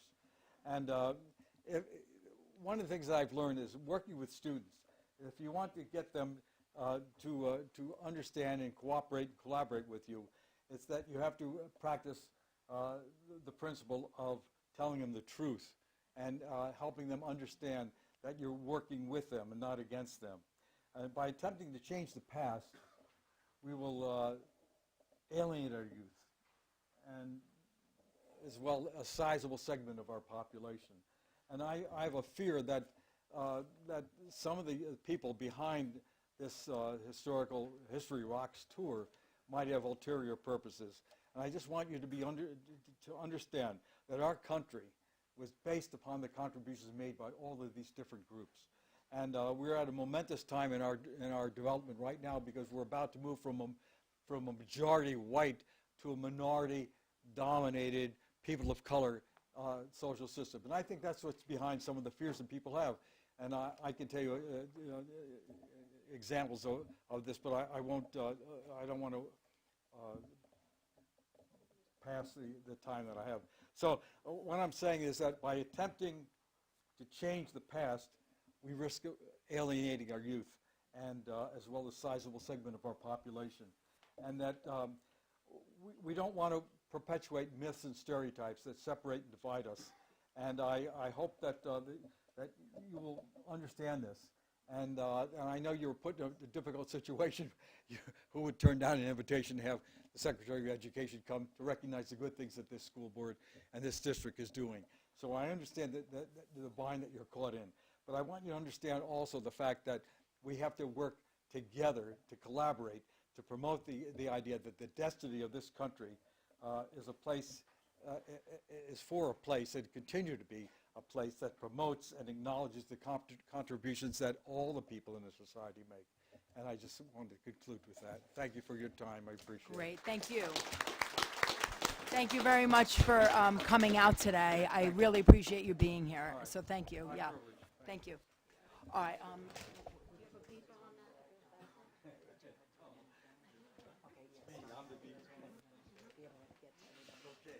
Okay, I just want to remind everybody, we're gonna, I forgot to put the clock on. I appreciated his comments, and I want everybody to be able to get their time. I want to be able to hear from everybody. So Dr. Garibay is gonna monitor the time for us, so everybody gets a fair share to speak tonight. Once again, if you can state your name and address for the record. Thank you. Sue Henderson, Asbury Park. I'm the co-chairperson of GLSEN. I was here last time to talk about the Bill of Rights. Yep. Thank you. I didn't do any good, but anyway, I appreciate your job, and I told you that then. And I did write the board. I do not curse. I do not put anybody down, because being a teacher for 39 years and being a part of GLSEN, I understand what our youth are going through, very much so. And I was on the HIB committee, bullying and intimidation, and I saw it all. But I think my main concern, again, is, and I understand you wanting to show everybody what a great district this is, and you're very proud of your district, and I love that. Because as he said, if you're in Florida, you get $30,000 for being on the board. Here, you get grief. You get grief. This is what you get here. But I think what, and I hope you got your answers from Mrs. McMahon about what she is intending to do to public education, which is my biggest concern. I was on the Union of Public Education. I am a strong supporter of public education. But first of all, she's not equipped to be the Secretary of Education, and she intends to expand the voucher program. And the voucher program is going to rob public schools of resources, and it's going to particularly hurt our most vulnerable, especially our special ed students. You're going to have cutting. So I hope that you have established this relationship with her so that you can call her personally and say, you know, don't cut our funds. We're going to definitely, I give you my word, we're going to stay in communication with her and try to advocate for all of our students here. That was my ultimate mission, to get her here to begin with. So. Good luck. Good luck, because, you know, just like the administration up there, and I love that you're talking about everybody. We need to work together. We need to be kind to each other. We need to work together. I don't know if they gave your students a civic toolkit. No, the only thing that the group gave them was this at their seats, and the questions that I went over. Good. They did not give them any kits or anything. It was Please, so simple. do not accept a civic toolkit, toolkit, believe me, because like that's where it is. Dr. Garibay and Dr. Rigby, once again, thoroughly went over inch by inch of what was being presented and made sure that we were well within the curriculum that we currently do. Right. And they didn't even come in with, they didn't even come in with any kits and ask us, and we turned them down. Nothing was even presented to us. Good, because So Turning Point is a big part of this whole tour, and the civic toolkit is a big part. Your time is up, but like I said, I want to be completely transparent And you have my word, this was the only thing, and you could even reach out if you know teachers in the district. No, I'm not questioning you. I believe you. I okay, really okay, do. all right. I was very happy when you held that up, and I totally failed the quiz. Okay, yeah, I didn't do so well either. All right, thank you very much for your comments. Hello, how are you? Hey, good evening. Yep. My name's John. I live at 167 Corshire. First, I want to congratulate you. You're probably not going to get too many congratulations tonight on getting your acknowledgement from union busting Linda McMahon. I want to know, you guys know who PragerU is? Have you guys been following them for a while? If you pull out your phones and just do a quick Google search of debunking PragerU, I'd like to share with you what Google comes back with. It says, debunking PragerU involves highlighting criticisms from educators, historians, and watchdog groups who label it as right-wing propaganda, not education, citing misleading claims on climate change, denial downplaying, history, slavery, whitewashing, fascism distortion, science, and anti-LGBTQ+ content. Presenting conservative viewpoints as objective facts and challenging its push into K-12 classrooms despite factual inaccuracies and ideological biases. Some of the key criticisms of PragerU. It's not a university. It's a nonprofit, not accredited educational institution. Despite its name focusing on conservative ideology, it's not an accredited educational institution despite its name focusing on conservative ideology. There's historical inaccuracies. It's accused of distorting history, downplaying slavery's impact, and whitewashing figures like Columbus by contextualizing their views through modern morality. The climate change denial misrepresentations. It promotes false narratives and pseudoscience questioning humans' impact on climate change. The scientific pseudosciences often blends opinion with fact, misrepresents science, and faces criticisms for its science-related content, as a bunch of people have highlighted it. So PragerU should not be writing history. There's a beautiful quote. I locked my phone on accident. It goes, studying history will sometimes disturb you. Studying history will sometimes upset you. Studying history will sometimes make you furious. If studying history always makes you feel proud and happy, you probably aren't studying history. And you'll be hard-pressed to find anything negative that our country has done promoted by PragerU. It's just inaccurate. It's infactual. A 5-minute video takes over an hour to debunk. It is not a safe place to have in our school systems. And then I also want to turn our attention to a quote by Charlie Kirk that's pressed by a lot of people from Turning Point. They say, marry young and have more children than you can afford. That is very damaging to young children. Figure you're 16 years old being told to marry young. You know, you're going to get a boyfriend who doesn't know how to tie their own shoes. How are you going to support more children than you can afford? Or are we looking to put young families on SNAP right out of the bucket? We really need to take a look and just say no to religious groomers. Thank you. Thank you very much for your comments. We appreciate you being here.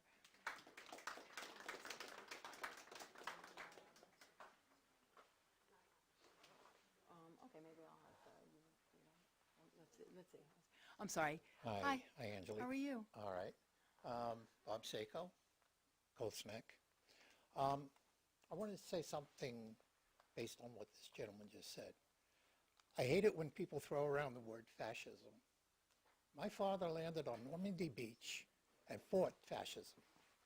You insult him and all the people that lay in the ground on the top of Omaha.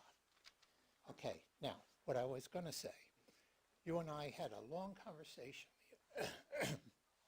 the other day, and you explained to me, and I asked you questions about the assembly. So I think I understand what was going on.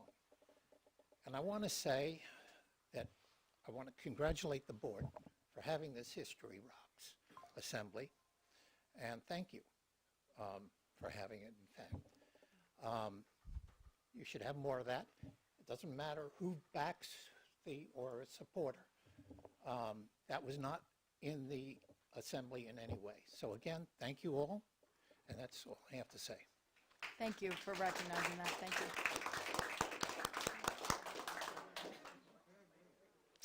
Hello, if you could state your name and address for the record. My name is Michelle Carroll. I'm a Monmouth County resident.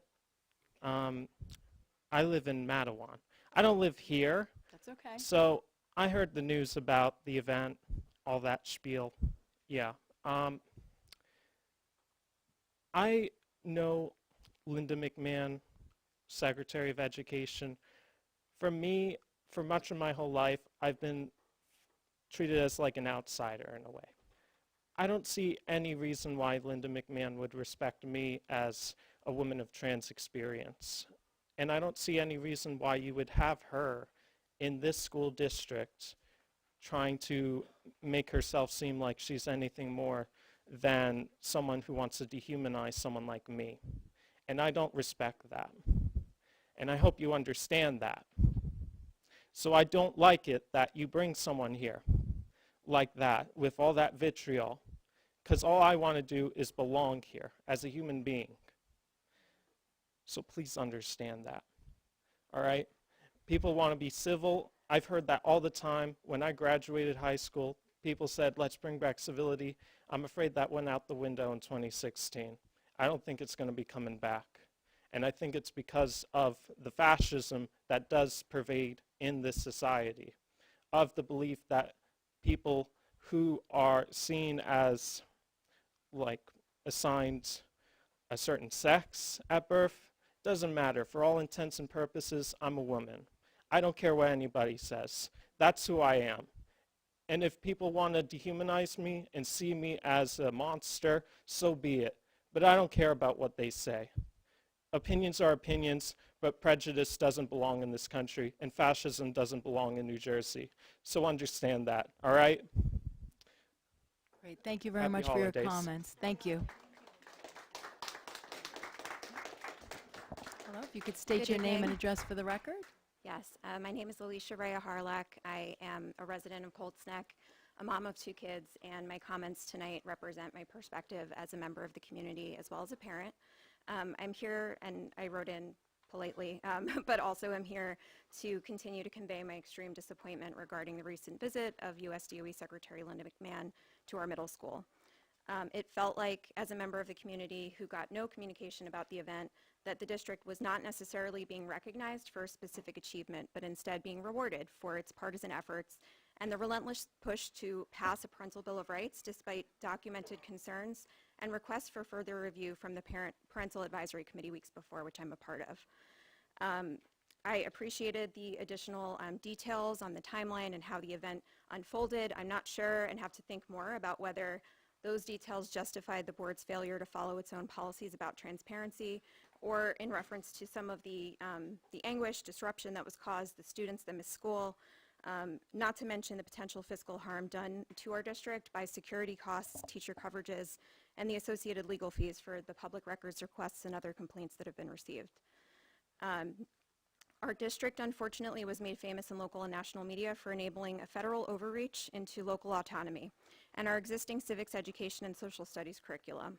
According to the Federal Register description of History Rocks and the definition of patriotic education from which it operates, this initiative represents the imposition of an ideologically skewed viewpoint of history and a required moral interpretation of the American founding, setting a mandatory emotional tone requiring, quote, a unifying, inspiring, ennobling characterization of U.S. history. The bias in this definition is based on what's omitted, including histories of marginalized groups, injustices, conflict, non-Western influence, scholarly debate, and critical perspectives. Accepting the definition central to the initiative robs our kids of an accurate and honest account of history. It's not academically or politically neutral, it's biased, and that's not surprising given the organizations that sponsored the initiative. It is in direct conflict with the New Jersey Social Studies Learning Standards emphasis on critical thinking, multiple perspectives, and complexity, and also in conflict with the NJDOE social and emotional competencies, particularly those related to empathy, inclusivity, respect for diversity, and perspective taking, not to mention the development of personal and social skills rather than instilling a single narrative focused on loyalty without critical reflection. This board invited a presentation rooted in this problematic definition of patriotic education, despite the Education Law Center's documented opposition to the proposed priority of this initiative. Now the board is encouraging students in its newsletter to submit videos showcasing their, quote, knowledge, patriotism, and civic pride. It's unclear if submissions will be treated equally if they don't conform with that specific ideology. The board told our staff and students they should be honored to be visited by a person who heads a federal agency that shares disgraceful memes and exclusionary rhetoric about the LGBTQ+ community that denounces the concept of inclusion. Look at the 12 Days of Christmas campaign they're in the middle of now, for example. There was an abandonment of responsibility to protect our vulnerable students or communicate with families that were concerned legitimately about security, safety, and content. Excuse me, you're over your time at this moment. We appreciate your comments, but we got to move forward so we could get everybody's comments in tonight. Okay, thank you. Thank you.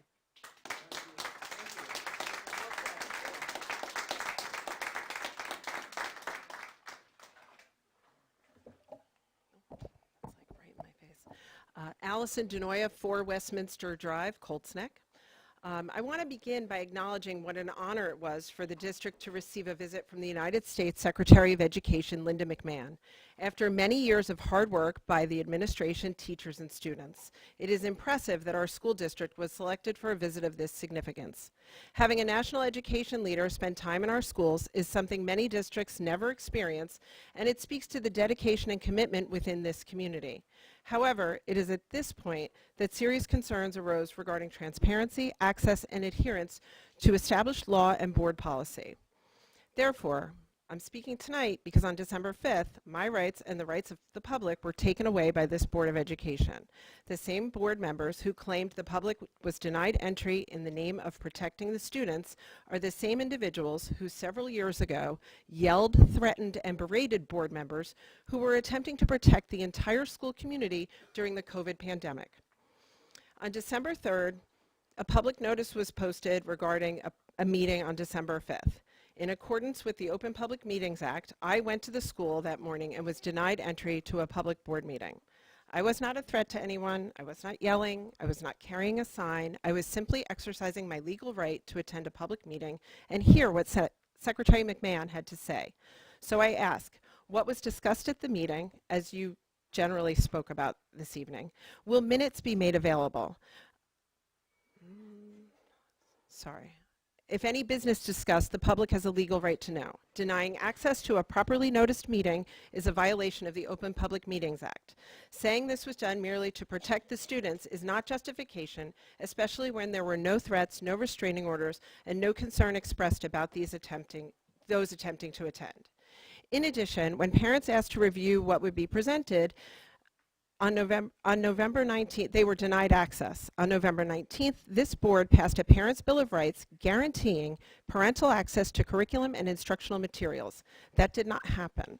Parents were denied access. Is this Parents' Bill of Rights only applicable when it is convenient for the board? Parents deserve a clear answer. While Ms. Volpe went through numerous items at this meeting, it left parents to wonder during these events that were happening. Your own policy also states that parents have the right to be heard regarding school policies and decisions affecting their children, and that no parent shall be excluded for appropriate participation. Parents and members of the public were unable to do this. Once again, I ask, who is this Parents' Bill of Rights for, and why did it not apply here? Many families in this district appreciate history education and would normally welcome a visit from a Secretary of Education. A visit like that can be meaningful and educational. However, this particular event was funded by extreme right-wing organizations. Members of this board have publicly collaborated with and supported these same... I don't mean to interrupt you, but your time is up, and we definitely want to be able to hear everybody fairly. We appreciate your concerns, and we appreciate your comments today. Very good. Just really quickly, you mentioned that in a video on social media that there were no folks from the organizations that sponsored this event, and there are photos online of people from America First Policy Institute that were at the event. So I think the public needs an explanation of that as well. Thank you.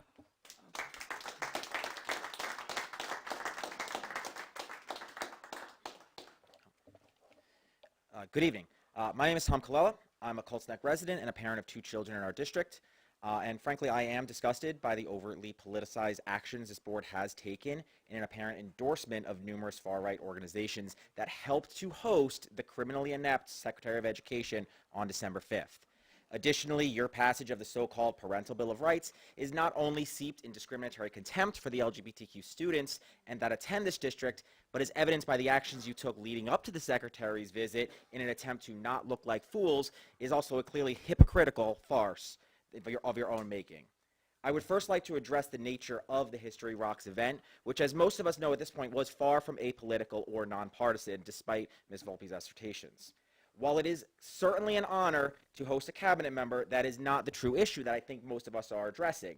With partners such as Turning Point USA, PragerU, Hillsdale College, Moms for Liberty, most of whom has been labeled as anti-government or discriminatory extremist groups, this event was a clear display of the values that the Secretary, and by extension this board who hosted her, holds.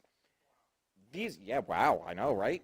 These groups are pushing a far-right agenda for our students at the expense of the safety of those who do not fit these groups' evangelical mold or the education that they are pushing. The event, the context of the event, not so much the content, is what we have concerns with. It shows our students that you do not care about them either as individuals who identify as LGBTQ or as American students in general who should be given the truth in their public school education. Furthermore, it shows our community, our state, and our country that this town, under this board, whether they intend to or not, is becoming a politicized circus. It is not difficult to host civically centered events for our students that are truly apolitical or nonpartisan. I've done it myself as a high school history teacher and as the National Social Studies Honor Society advisor for my high school. I've worked with the League of Women Voters, I've worked with the Civic Center, I've worked with RU Civics Fair. All of these are actually nonpartisan groups. I've even hosted local historians and local politicians, including that weasel Vin Gopal, in an attempt to teach our children about true civic education. I do not host events with groups that are problematic, even if the speaker themselves is not problematic or as problematic. It truly is not hard to do that, so your decision to host an event that partnered with these groups really is a clear sign that you do support, at the end of the day, their visits, their agendas. Finally, as if this was not the only offense committed by this board in recent months, your passage of the Parental Bill of Rights prior to this, and then the immediate rejection of those rights for concerned parents, as we've brought up, is hypocritical at best, unethical to say the least, and potentially illegal at worst. To argue that parents have the right to their students' education in terms of curricular choices, or that parents will have access to the materials given to them, then blatantly deny that access at the very first instance, shows that your Bill of Rights is performative theater and that you are neither cult kids nor cult parents first. To cancel the December 3rd meeting for a legal Excuse me, disposition. your time is up. Sir, I don't mean to cut you off, but I know everybody wants to get their say. Thank you. But we do appreciate you being here and your comment. Thank you. Have a great night.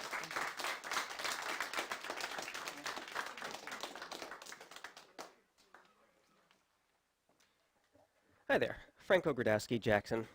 First, I'd like to thank the board for the time tonight. I'm here the same reason just about everybody else is here tonight. Now, let me start by saying that Mr. McMahon does have one thing right. History does rock. It's one of my favorite subjects because it's full of incredible stories about all the wonderful things that humans have done since the beginning of recorded time. It's so important for us to look back and learn about those victories and those accomplishments. In addition to those victories and accomplishments, though, there have been a great many failures and setbacks and defeats, and humans have struggled and stumbled, quite frankly, have done a ton of awful, terrible things. Let's be very clear. That includes those who came before us right here in America. See, here in America, we have a tendency to place on a pedestal our founding fathers. to glorify and idolize them and to act as if their accomplishments erase their wrongdoings. We tend to forget that they were human and that they were flawed. Many of our founding fathers, those who spoke of freedom for all Americans, were slaveholders. This is not debated, and yet to suggest they were hypocrites is to make a statement of great controversy. Now, this is not just about the founding fathers. U.S. history is fraught with examples of men we've put on pedestals despite their wrongdoings.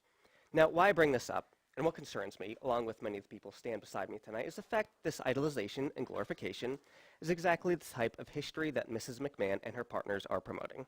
Their history is one that has been whitewashed and cleansed and cherry-picked for the sake of promoting specific ideologies. Her partners, organizations like Turning Point USA, Moms for Liberty, and PragerU have always had a clear political agenda.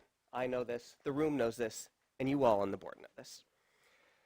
Education, even of past politics, should always 100% of the time be apolitical.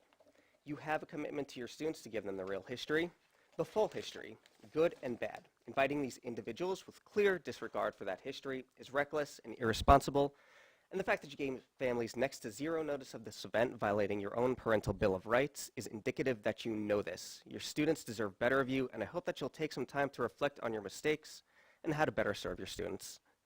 Thank you. Thank you for your comments.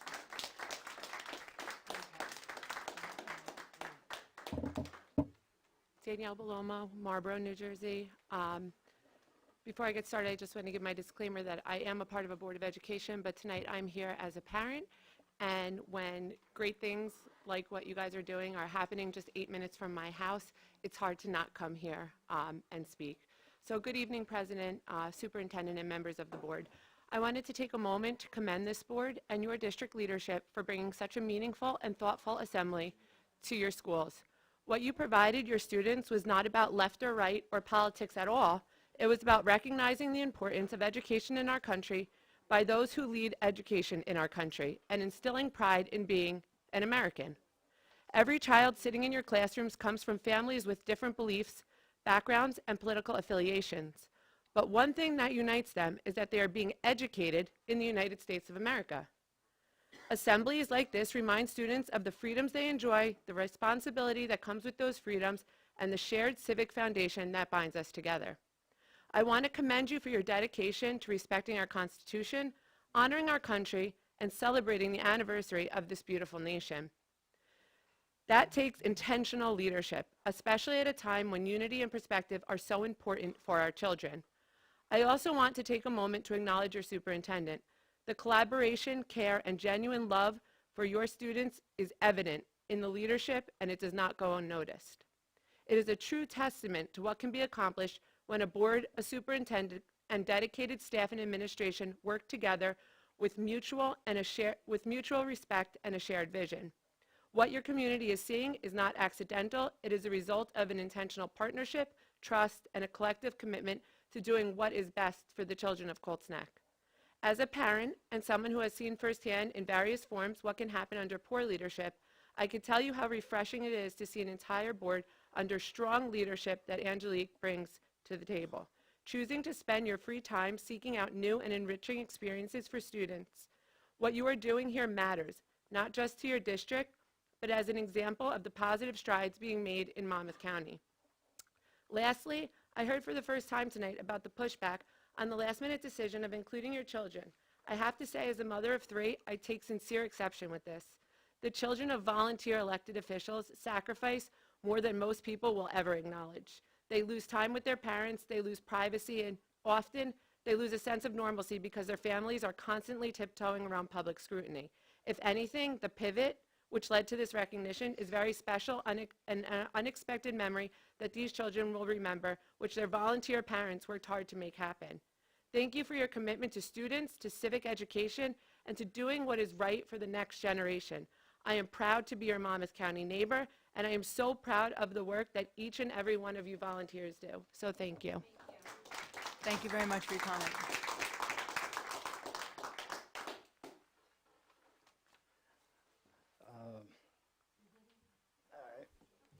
Aldo, Petrino, Morganville. It's going to be a hard act to follow, but I'm actually going to say it again, like I said it last time, man. I am genuinely jealous that I am not living in Colts Neck. Like, you know,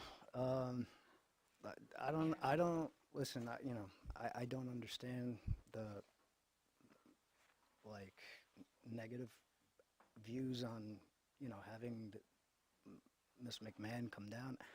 Personally, dude, I applaud you guys. I mean, in this day and age, to, be raising kids right with patriotism and, loving their country, there's nothing wrong with that. So just keep on doing what you guys are doing. You're doing a great job.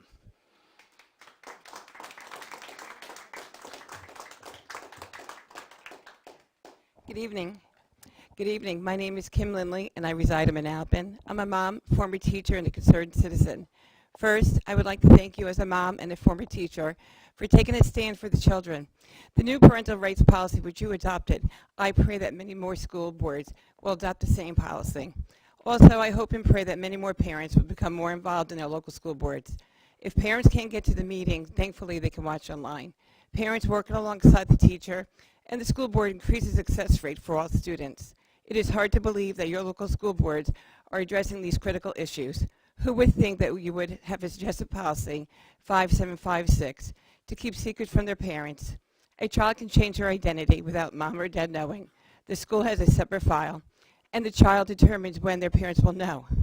What is perplexing is that we have the Federal Educational Rights and Privacy Act, known as FERPA, Policy 9240, Rights of Parents, Policy 9200, Cooperation between Parents and Schools, which are contrary to 5756. Why is suggested policy 5756 still around with these conflicting policies? Also, I want to thank you for inviting Secretary Linda McMahon to your school district. It is significant to have open dialogue with those in charge of education from the top down. Our children should know the fundamentals of how our great country began. This year marks our 205th anniversary of this great country in which we have the freedom to have such important conversations. Finally, thank you for taking a stand for parents, children, and teachers. How many relieved teachers must feel they no longer have to be torn between their faith and a career? Hold on. In addition, thank you for the other students confused by what mom says and what the teacher says. Finally, I thank you for the students who are concerned about students using the opposing gender locker room. Thank you for all you do.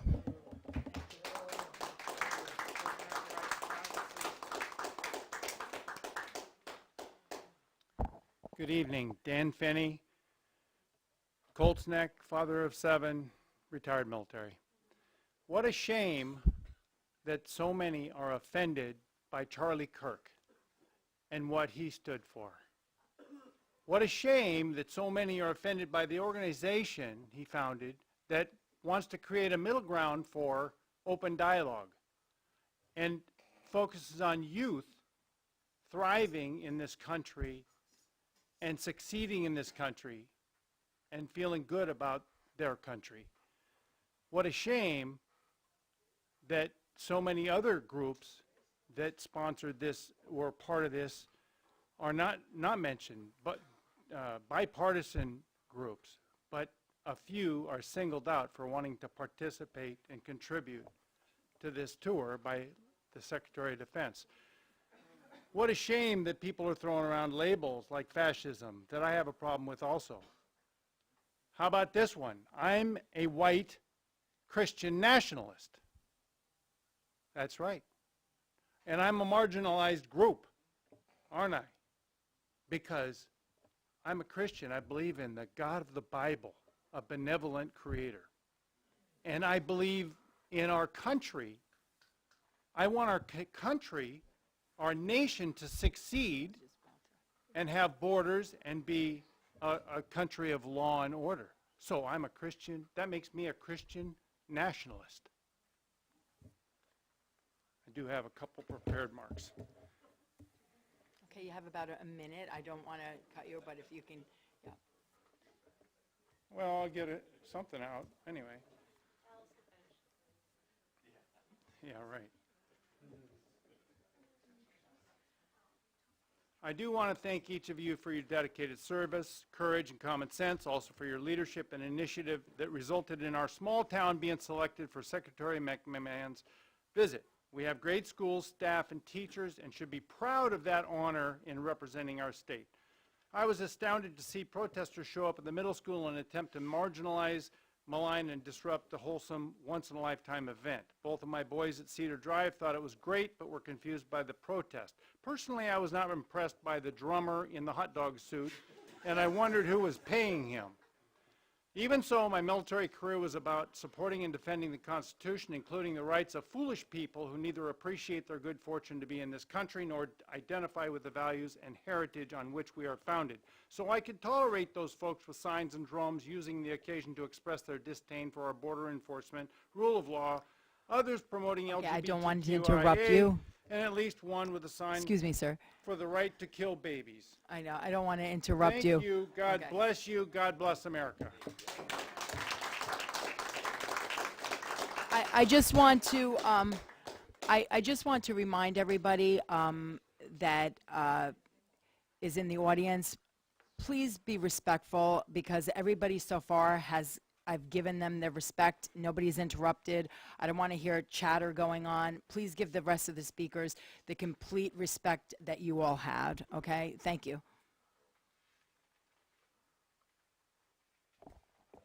My name is Jennifer Woodruff, and I am a resident of Marlboro, and I too was jealous of the fact that Colts Neck was able to have the Secretary McMahon come to Colts Neck, but I'm very proud that we are the neighboring town.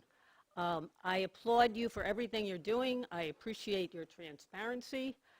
I appreciate you taking the time to give an outline of everything that happened, from that little email or whatever you did with the website, and getting the secretary, the federal secretary, to come to Colts Neck, which you never had imagined, giving all the correspondence, the emails, everything, all transparency.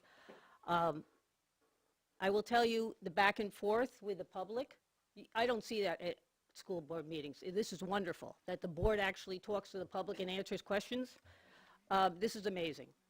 I have a hard time understanding why people have a problem with lesson on civics and pride in our country. I mean, there's so much division going on. This is a wonderful thing. We have the best country in the world. Sure, we have our problems, but everybody wants to be here. So why are we trying to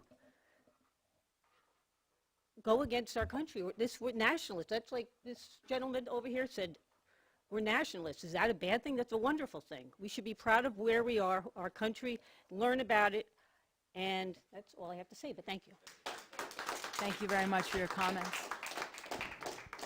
Hi, my name is Gerald Maglio. Firstly, I'd like to thank you for your outstanding service to the community. I'm the director of the Dolores Turco Foundation, whose mission is to protect children from abuse, neglect, and exploitation. We believe every human being is created in the image and likeness of God, so we do not discriminate against anyone for any reason. I applaud your foresight, your prudence, your fortitude on the numerous decisions that you have made to protect the health and welfare of students, the constitutional rights of parents, and to promote academic excellence. Offering students a patriotic and accurate history of our great nation in honor of 250 years of our longest ongoing constitutional republic in the world that secures our inalienable rights of life, liberty, and the pursuit of happiness is commendable, not hateful. The Constitution of the United States promotes freedom of speech, freedom of religion, and free exchange of ideas. And that is one of the things that we should be able to do. What I wanted to point out was the critical race theory. And some of these ideologies, they promote division. It promotes that individuals are oppressors or oppressed based on race, that people can be seen through the lens of color rather than the content of their character. It promotes inequality and based on race, and that America is systematically racist and must be dismantled because the capitalist is always the oppressor. I just wanted to make that point. And also we heard another point about freedom, separation of state, church, and state.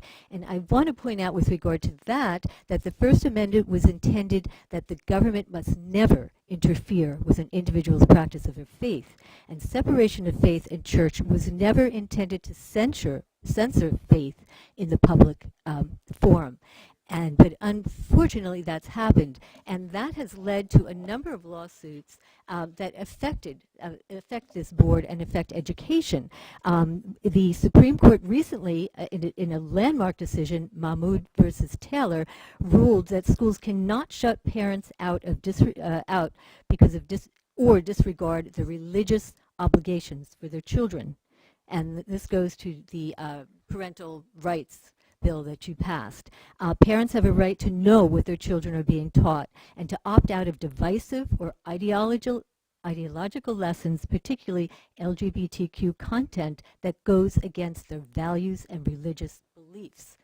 The courts ruled in favor of parental rights in the case of Tatel versus Lebanon. I can go through a number of them, and a most recent one, a religious freedom was upheld in the Supreme Court, reversing a lower court's decision against a group of Amish parents who challenged New York's vaccine mandates.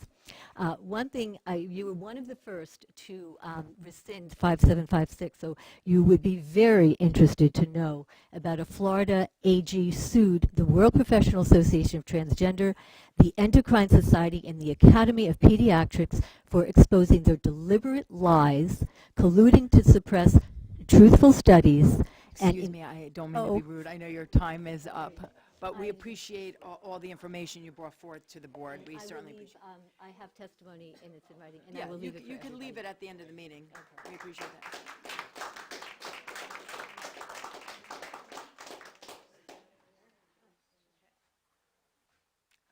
Hi.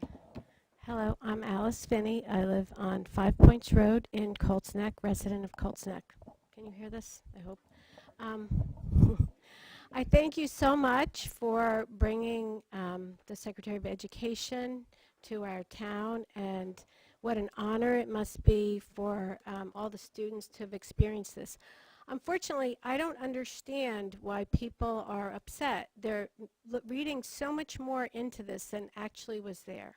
Civics organizations are great. Kids need to get more involved and to understand more about the civics process. And if Turning Point USA was on that, they teach civics. You can look at all different facets of Turning Point USA. But I don't think they were even involved in this at all. So I think that you guys are trying to, a lot of people here are trying to politicize this event and make it more than it was for their own personal gain and interests. And I think that that's really wrong. We talk about not doing that in so many things. The last person who spoke in front of me was talking about not judging people by the color of their skin, but by the contents of their character. I think that was one of the statements. And who said that? Martin Luther King. Well, how about Charlie Kirk, that just wanted to have a conversation and do things peacefully in this country, to have a conversation. Let's talk about our differences, not divide our nation, which is what pointing out we want to look at this group and this group and this group.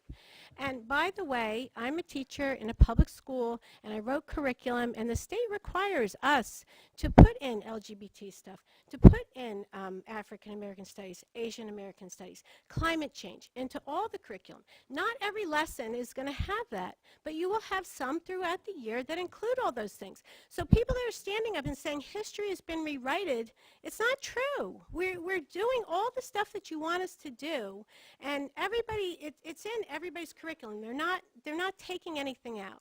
But the basic facts of what's happened with George Washington and everything, that's a fact. That's not going to change. These are simple trivia things, that they said. Who wrote the Declaration of Independence? Are you going to change that and say somebody else who was of LGBTQ character was there writing the Declaration just to make it a point that someone was there that was doing it to support your group? We are all Americans. We all blend in together. There are different people that have different behaviors. Excuse me, I do not mean to interrupt you, but your in this time country. is up. Okay, but We I appreciate. do thank you guys for all that you do, and just appreciate and really support everything that's going on. Thank you. All right.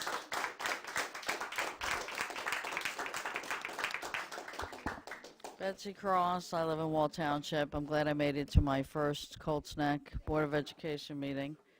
And I too, I wish you were my Board of Education.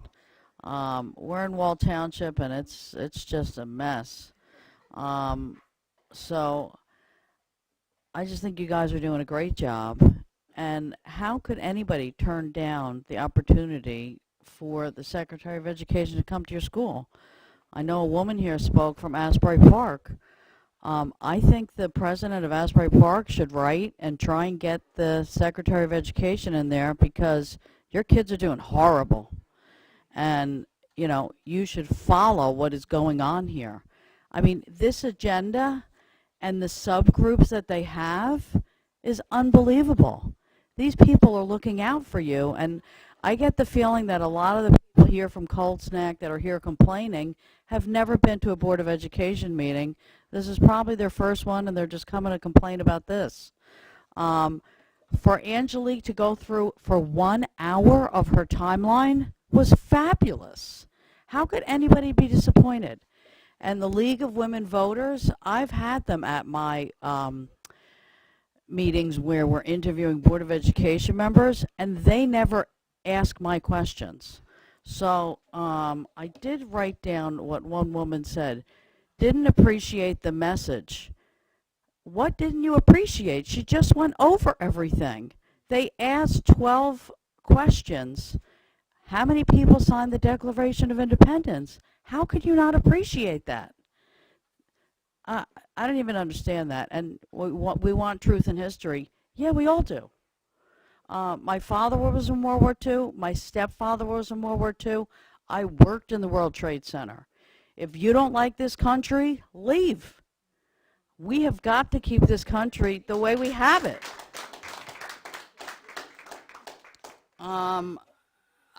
The Colts Neck Board of Education is protecting their children, and they're protecting the residents' money.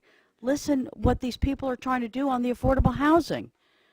You don't have the money to build another school. So you need to recognize all the good things that these people are doing. You know, I am just so impressed with everything that went on, and to hear these horrible emails that went to Dr. Garibay is disturbing, and the ones that Mr. Scales was talking about. I mean, come on. These were like prior high school students. What, they're 23, 24 years old writing emails like that? That is horrible. So I commend you on everything you've done. Phyllis, on your newsletter, that is unbelievable. I want to take a copy of that, and I want to show it to my school. But, yeah, I commend you for everything you've done, and keep doing it. Thank you.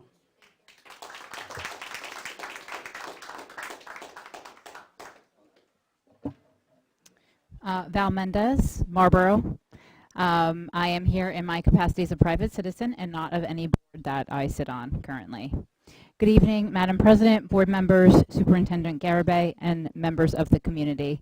Thank you for the opportunity to speak tonight. My name is Val, and while I do not live in Colts Neck, I'm here as a neighboring community member who deeply values strong public education and meaningful civic learning. I want to sincerely thank the Colts Neck Board of Education for staying strong, leading with conviction, and honoring our country through your support of Cedar Drive's participation in the U.S. Department of Education's History Rocks Civics and American History Tour. New Jersey being selected as a stop on this nationwide tour is a tremendous honor, and Cedar Drive's inclusion speaks volumes about the work happening in your district. This was not a routine visit. It was a moment that highlighted your commitment to academic excellence, to civics education, and to teaching American history in a way that inspires students rather than apologizes for it. In a time when celebrating our nation's history can sometimes be met with criticism, your board chose to stand firm and do what is right for students. You recognize that loving our country and teaching its history does not divide us, it grounds us. It teaches our children who they are, where they come from, and the responsibilities they carry as future citizens. The History Rocks initiative celebrates hands-on civics instruction, student leadership, and appreciation for the founding principles of the United States. By embracing this opportunity, you sent a powerful message to your students that their education matters, their voices matter, and that understanding our nation's story is essential to preserving it. Instilling a love of country in our children is not political, it is foundational. When students learn to appreciate the freedoms they have and the sacrifices that made them possible, They grow into informed, engaged, and responsible members of society.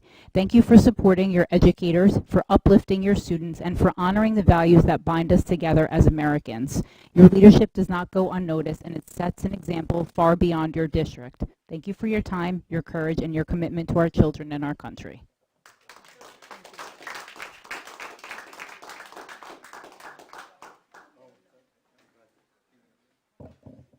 Just first and last name and town, right? Yep. Okay. Just state your name and address for the record. Yeah, Thank you. Kyla Kidorf, 13 Cambridge Road, Holmdel.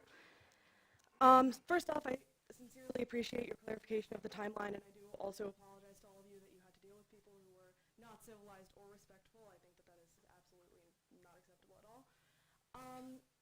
I would say that my large concern with what went on is the problem is not necessarily the assembly or the questions or like the removal of the mention of God. I feel like the issue is letting in a program that parrots ideals that are exclusionary and harmful.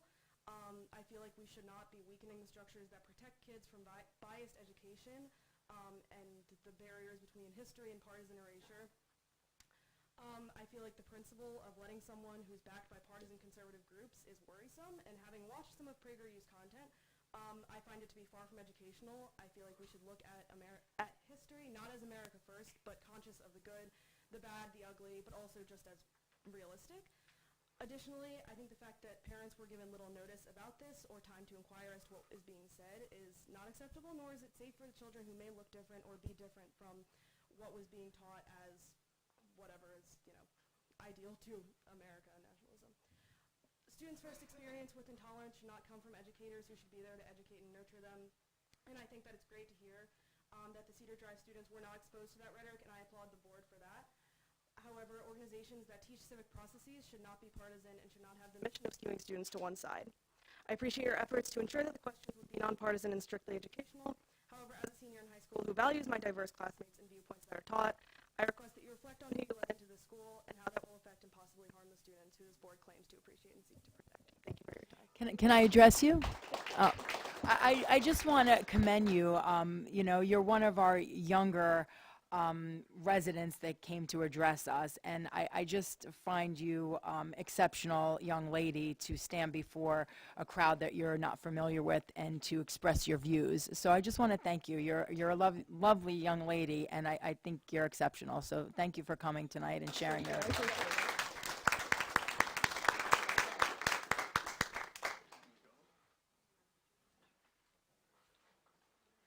Hello, everyone. I'm Christine Scarpa, 11 Deer Path Lane in beautiful town of Colts Neck. I was not planning on speaking today, but when you were met with such adversity, I felt like I needed to raise my voice. So I wrote a few words together. I want to first start by extending a heartfelt thanks to this amazing Board of Education for your tireless dedication and leadership throughout the year of 2025. This year has been marked by thoughtful engagement on important issues that affected our students, families, and the broader community, basically from navigating discussions on safety and school operations to adopting policies intended to strengthen parent and school communication and involvement. This board has worked diligently on budgeting, facility planning, and transparent communication, holding regular public meetings to ensure community voices are heard and considered. So I really commend you for your willingness to take divisive actions on complex matters, even amidst, I'm going to call it spirited public dialogue, reflecting a commitment to the academic excellence and fostering a school environment where all students can grow and thrive. And I deeply appreciate the many hours and dedication that you do and your tireless effort. It's been really exciting for Colts Neck. You have brought this little town so much history by bringing in the Secretary of Education to the Cedar Drive Middle School in December of 25. This event was intended to promote American history and civic engagement ahead of our country's 250th anniversary. I was there. My husband, Brian Scarpa, is part of the board. I was there when he found out on the eve of just several days before this event happened. So it's unfortunate that some folks really are not taking your words to truth, because I witnessed it firsthand on how this board did such a great job with creating such an amazing historic event and making it happen in just a few days. So congratulations to you all, and may God bless you and continue dedicating yourselves and making our school a better and safer place. So thank you. Thank you.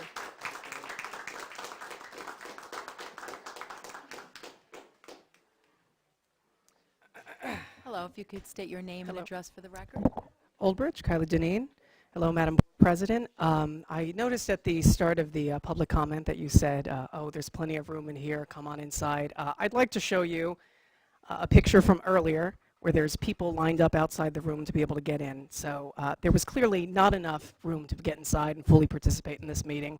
And as you know, I did email you earlier today, and you emailed me back saying that you would not move this board meeting to a larger room. And in doing so, I want to be very clear that you deprive the public of full access to this meeting. And so I think that that's important to remember. Order. Well, then you can come out and look at the people in line outside. Okay. So thank you. It's my time. Right.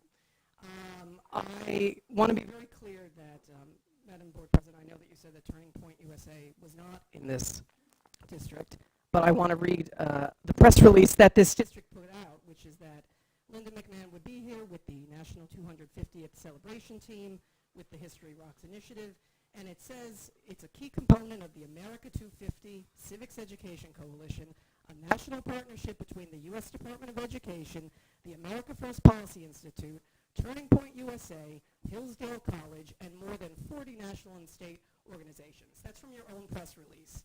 And I want to be clear, since another speaker said that we're cherry-picking those names, even though they're in your press release. I'm going to read a couple more of the groups that were a part of this coalition and are part of this coalition, which includes Moms for Liberty, the Conservative Partnership Institute, Catholic Vote, and Priests for Life. I welcome this board to explain to us why they chose to promote the curriculum of a group that includes Priests for Life as a highlighted contributor. Explain to me why Priests for Life's curriculum should be in our schools. There shouldn't be Priests for Life, or even Priests for Choice, for that matter, involved in public school curriculum. Period. Not here, not anywhere in our state, not anywhere in our country. Public schools have been and must continue to be ideologically neutral zones, both politically and religiously. And I want to make sure that this board is taking actionable steps going forward to ensure that. You just passed a parental bill of rights policy, and you threw this upon parents without giving an adequate amount of time to learn what was going to be taught inside of this particular curriculum at that meeting. And when you send out a press release saying that these controversial organizations are involved, I don't understand how you feel that is in line with the policy that you just passed. So I hope that the board takes this seriously. I'm not confident that they will. I would like to be proven wrong. You can always reach out to me. You have my email, and all things considered, I still wish you all happy holidays. Yes, would you mind if I address you? Respectfully, okay. Can I respond? Yeah, sure. I don't want to take time from the next speaker, but I don't know if there's anyone first of all, I else, just but- want to clarify the meeting is still going on. We're still open in public comment. People are still available to come in. There's plenty of seating here. I don't feel that anybody was not able to voice their opinion or participate in the meeting regardless of the picture you just showed me. So that's number one. Number two, once again, I am confident in what McMahon's visit was not politically motivated by Turning Point, and I don't even know half of the organizations, the 40 organizations that are represented, the sponsors, and this clearly wasn't an assembly brought to our district to promote those organizations.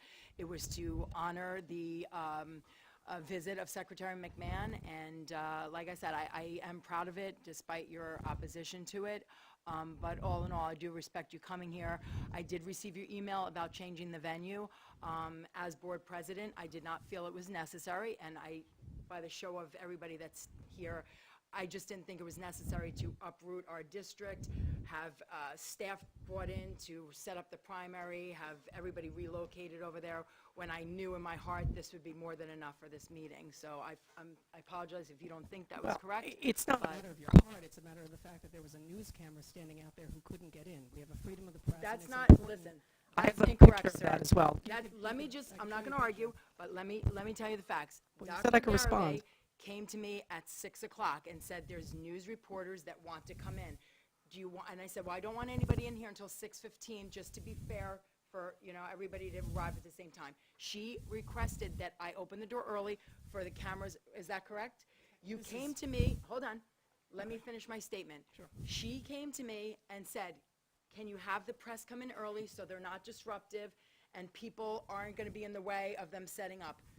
Nobody came in. She went out there at 6 p.m., 30 minutes before. This room was empty, and nobody came in with cameras. And I was actually waiting because I wanted to ask what media outlets were, what did I say to you? What media outlets were here? I demanded to know from the unfair coverage this district received. Not one media outlet came in here.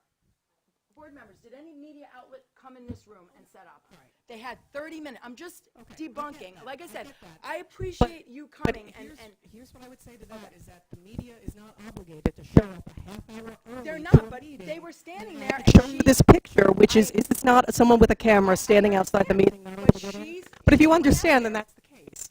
okay. And I want to go back to your other point. We're not going to agree on There's that. no I was point in standing arguing, outside but the I just building, you wanted to weren't. say But- the truth. I just wanted to say the Okay, truth. but I just want to be clear, yes. Well, Okay, I'm go just ahead. saying. We'll give you another 10 seconds to just. Sure. Well, I'm just saying, you're saying that you didn't know these other 40 organizations that were involved. Perhaps you should have educated yourself. And then when you're saying the turning point isn't coming, but it's in the press release. Why was this press release put out with No, these the organizations Turning listed? Point was listed as one of the sponsors. We never said they were coming here. We never said that. And I would have never allowed that as board president of this district. I would have never. It says right here. I'm going to read it one last time, and then we could stop if you want to stop. Let me see where the I mean, letter is. I mean, it says, we are excited to share that on Friday, December 5th, the United States Secretary of Education, Linda McMahon, along with the National 250th Celebration Team, whatever that is, I don't know what that is, the National 250th Celebration Team, will visit, will visit Cedar Drive Middle School as part of a 50-state tour titled History Rocks. Okay, the History Rocks initiative is a key component of the America 250 Civics Education Coalition, a national partnership between the U.S. Department of Education, the America First Policy Institute, Turning Point USA, Hillsdale College, and There more it than is. 40 It's right national in and writing, states a national organizations. partnership. They never. There's nothing in writing saying they're going to be on our property. There was nothing. I'm sorry if you misread that. I There's think nothing that saying- their curriculum is here on your property. It says right here All right, well, like about I your said, we're gonna curriculum. So agree to that's it. disagree. I want to move on All to right. the next speaker. I appreciate you coming and talking tonight. Anybody else want to get up and speak? Okay. Any last minute comments or? Okay. All right, we are going to close public comment at this time. I want to say thank you to everybody that came out to speak.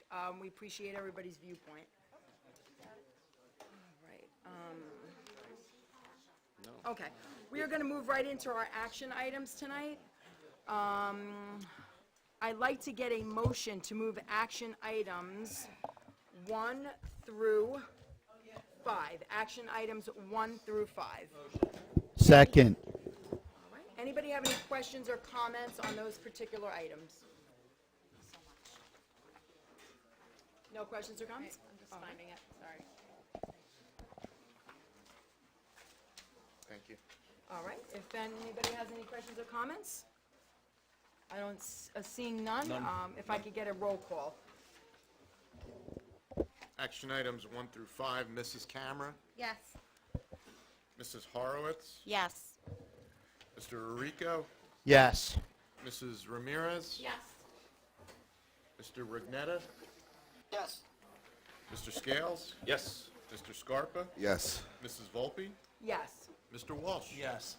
Motion carried unanimously. Great, thank you. Moving on to our buildings and grounds, safety and security. Looks like we have the one item listed there. If I could get a motion to move that one item. Motion. Second. No questions or comments? Just the comment I'm that, sorry, yeah. I appreciate the work that went into the fee schedule associated with this. It's a tremendous amount of work. Okay. Most folks won't appreciate what actually went behind the scenes to get this fee schedule up and running, but we modernize it, and it allows us to enter 2026 in a very different revenue perspective opportunity. So it should be commended. I look forward to it to be expanded as well, but we'll get there. So great first step. Thank you, Mr. Walsh, and your team for putting it together. And thank you, Dr. Garibay, and your team for facilitating it. Good things to come in 26. Great, excellent. Thank you for noting that. All right, roll call on that item. On Buildings and Grounds, the one item, Mrs. Camera, Yes. Mrs. Horowitz, Yes. Mr. Arrico, Yes. Mrs. Ramirez, Yes. Mr. Rignetta. Yes. Thank you, Mr. Scales, Yes. Mr. Scarpa, Yes. Mrs. Volpe, Yes. Mr. Walsh. Yes. Thank you. The motion passed unanimously. Great, thank you. I need a motion to move one item under curriculum. Motion. Second. Questions or comments? Okay, roll call, please. Mrs. Camera, Yes. Mrs. Horowitz, Yes. Mr. Arrico, Yes. Mrs. Ramirez, Yes. Mr. Rignetta, Yes. Mr. Scales, Yes. Mr. Scarpa, Yes. Mrs. Volpe, Yes. Mr. Walsh. Yes. Thank you. The motion passed.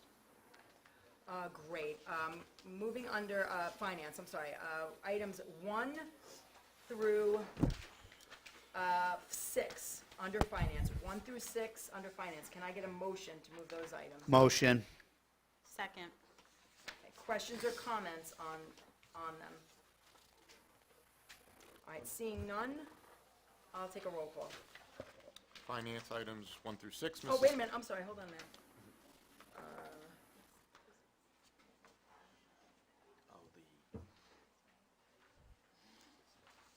Yeah, hold on a minute. Okay, got it. I remember, okay. Yes, roll call.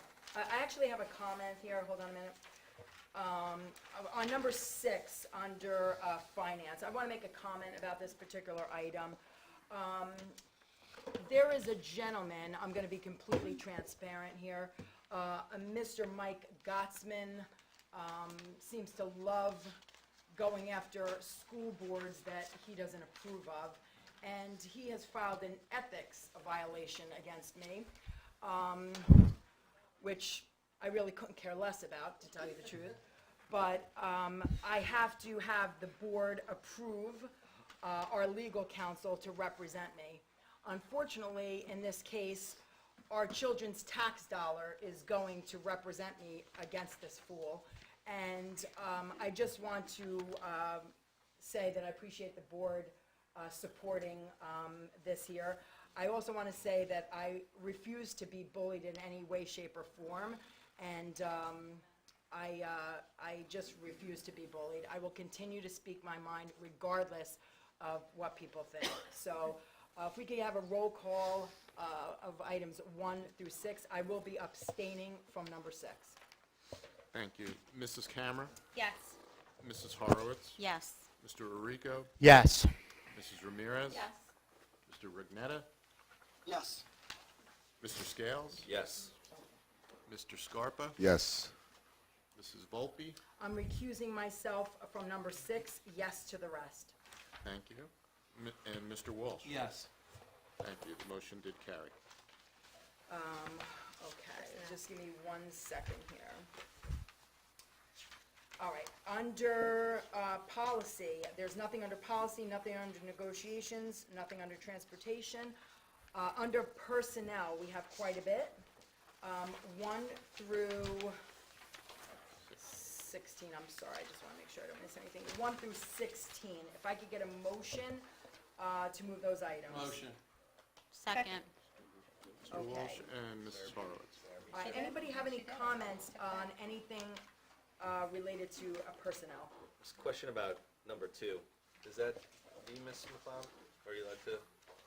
Mrs. McLeod? Yeah, Yeah, that's the the- lady that it's retired? coming back, yeah? Yeah, I saw Awesome. that, yep. Here, here. Thank you. All right, great. That's awesome news to have her back. Great, any other comments? Just 2 minutes, 1 minute, 1 minute. Okay, we're going to recognize Mrs. Scarpa needing a few minutes to just review.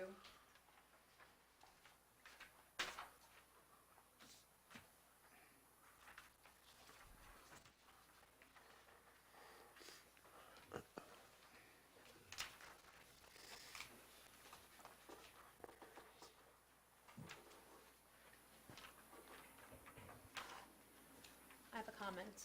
Oh, yes. Just say no. Yes, go ahead while we're waiting for, yes. I just want to say something about the CNTA with the sick leave bank. I think that's a wonderful, wonderful use of sick days. I know in many districts, when teachers have asked to be able to gift sick days to other teachers, let's say if they're dealing with chemotherapy or any issue like that, it is not always allowed. And the fact that the CNTA as well as the board supports this, I just want to just bring to everyone's recognition how important that is.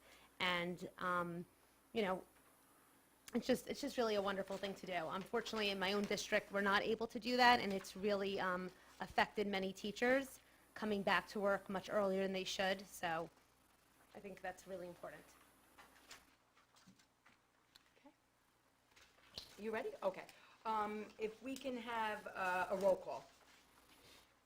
Yes. On Personnel 1 through 16. items 1 through 16. Mrs. Camera. Yes. Mrs. Horowitz. Yes. Mr. Rico. Yes. Mrs. Ramirez. Yes. Mr. Rignetta. I'm going to recuse 4 through 8 and number 15, and yes to the rest. Thank you. Mr. Scales. Yes. Mr. Scarpa. Yes. Mrs. Volpe. Yes. Mr. Walsh. Yes. The motion carried. Thank you. Okay, great. Thank you very much.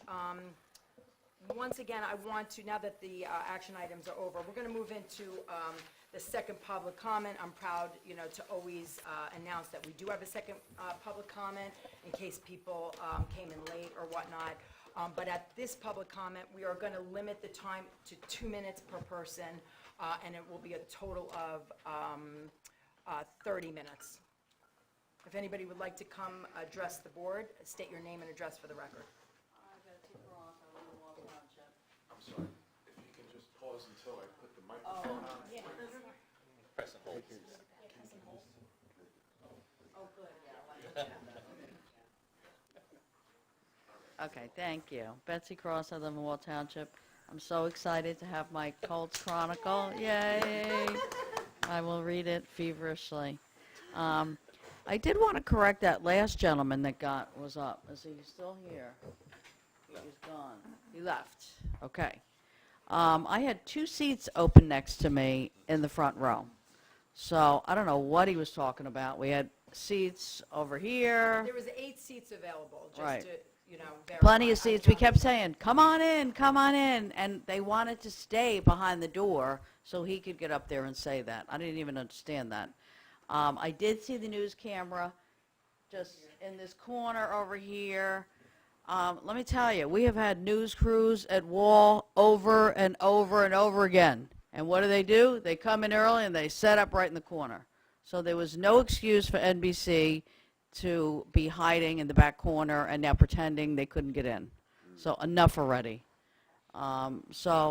Well, this will be live streamed, so anybody can go back on for the Exactly, record. and they can go see it for themselves. I had one other comment before that I forgot, and now I do not remember what it was. A lot of people leave Wall Township, and they come to Colts Neck, and I think we can all see why. You know, Wall's a mess, and you have your act together here. Every single person I'm impressed with, every single person spoke. We go to a board meeting in Wall, and it's like looking at robots. They sit there, they don't say a word, and that is the entire meeting. And we pay like 3 security guards to be there. It's ridiculous. They do it to intimidate the public, so they don't come to meetings, they don't question anything, and they want to embarrass you and have you on camera. And it's nice and refreshing to see actual parents, or, you know, even if you're not a parent now and you don't have kids in the district now, that actually care about the students and the taxpayers. Thank you very much. Thank you.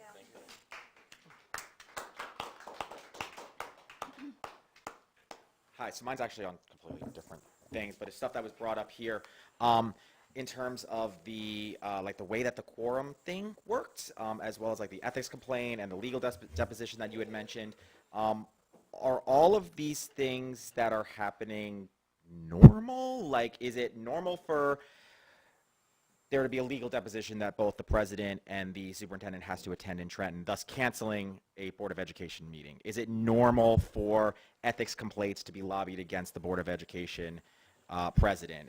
Is it normal for the board to bring a quorum together, knowingly triggering a public notification of a meeting and then not allowing the public into the meeting? And that's a true question. Like you mentioned that you take responsibility for the quorum being called and the ramifications that might come from that. Like, will there be ramifications that come from that? Like, is this going to cost tax dollars that you are concerned about and I'm concerned about and everyone else is concerned about? Why are we not doing things that are just not unethical or possibly illegal? Just questions to consider. Thank you. Great. Thank you for your comments. I can address number 3 if you'd like. We're not going to have a back and forth at this time. Yes. Alice Finney, 5 Points Road, Colts Neck. There was a lot of confusion, but people were making more of things than I think they actually were. Whenever there's more than 4 board members, my understanding is it is a quorum, so they had to announce that they were going to meet. But they weren't doing business. They weren't meeting in business and having a business meeting, which people seem to think that they're conspiring and doing something they shouldn't be doing and that the public needs to be a part of it. But in my understanding, they don't. And so people are trying to bring up charges and saying you're doing something wrong. But there was nothing wrong that was going on. This woman came. It was an honor to have her come. She didn't do anything more than ask questions to get kids involved in the government process. That's it. So some other organizations sponsored this. Some people may disagree in that, but this is going on, and people are trying to find something wrong, again, to politicize. I believe that was with Ms. Denoya, too, who I believe has a political aspiration. For some reason, I see her doing that. So I'm sorry, but we don't need to make it more than it is. And if everyone would just relax, a lot of people in the town really don't have kids in the school that are saying that they're coming to these meetings to make an issue out of it and to say, oh, you guys did something that other people in the state haven't done. You're doing a great job, and we feel left out, or we want to change that. We don't want you to do what you do. So a lot of people are happy. The majority of the people are happy. So these little groups are coming in, trying to break this up and trying to get their own points across. And I just wish that people would leave it alone and not attack people and just thank them for what they're doing. They're doing this for free, and they're doing a great job at it. Excuse me, I don't want to cut you off. Thank you. Okay, but thank you is all I wanted to say. All right. Thank you very much. I'll be quick. I'm Dave Ross, Newman Springs, Colts Neck. That's okay. You please have your time. First board meeting. I have welcome. two kids in the school system. And what was your name again? I'm sorry. David Ross. Hi, how are you? I love the town. We moved here because of the schools. I agree a lot of people are happy about what happened in this town. I just want you all to be aware that not everybody feels that same way. There are news cameras outside. There's all these distractions. When you guys volunteer your time, it should just be focusing on the students, right? I feel like we're creating a circus here in our small community, and we don't need it, right? So that is my main concern. I appreciate what you guys do. I would love to get to meet you people and see you around town, but not everybody is happy about the political agenda it seems that this collective group is pushing.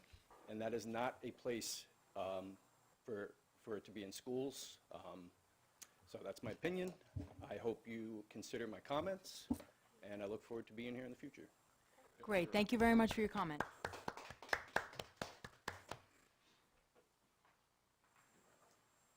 Hi, Alicia Rea Harlack. I wanted to just kind of conclude my thoughts and echo the sentiments of Mr. Ross.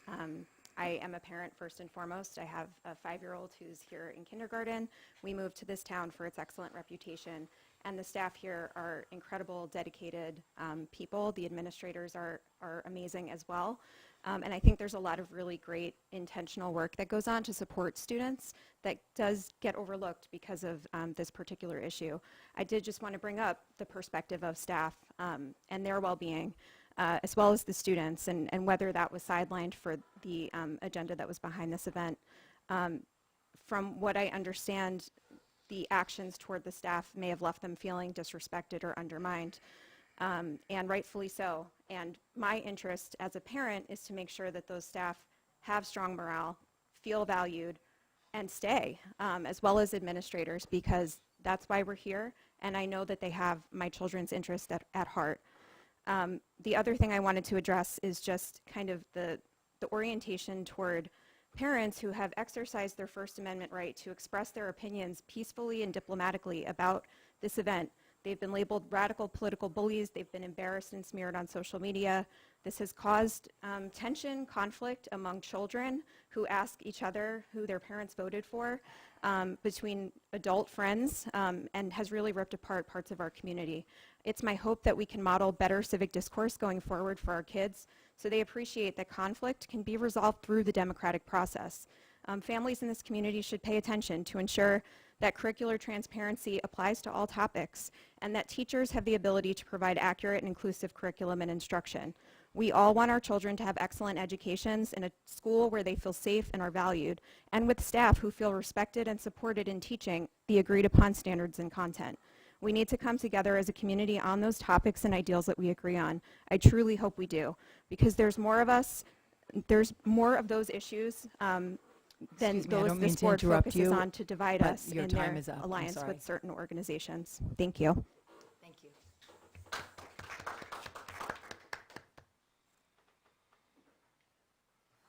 Hi again. After listening to everyone talk and what you said, I don't feel happy about what has happened and what I've heard. I feel like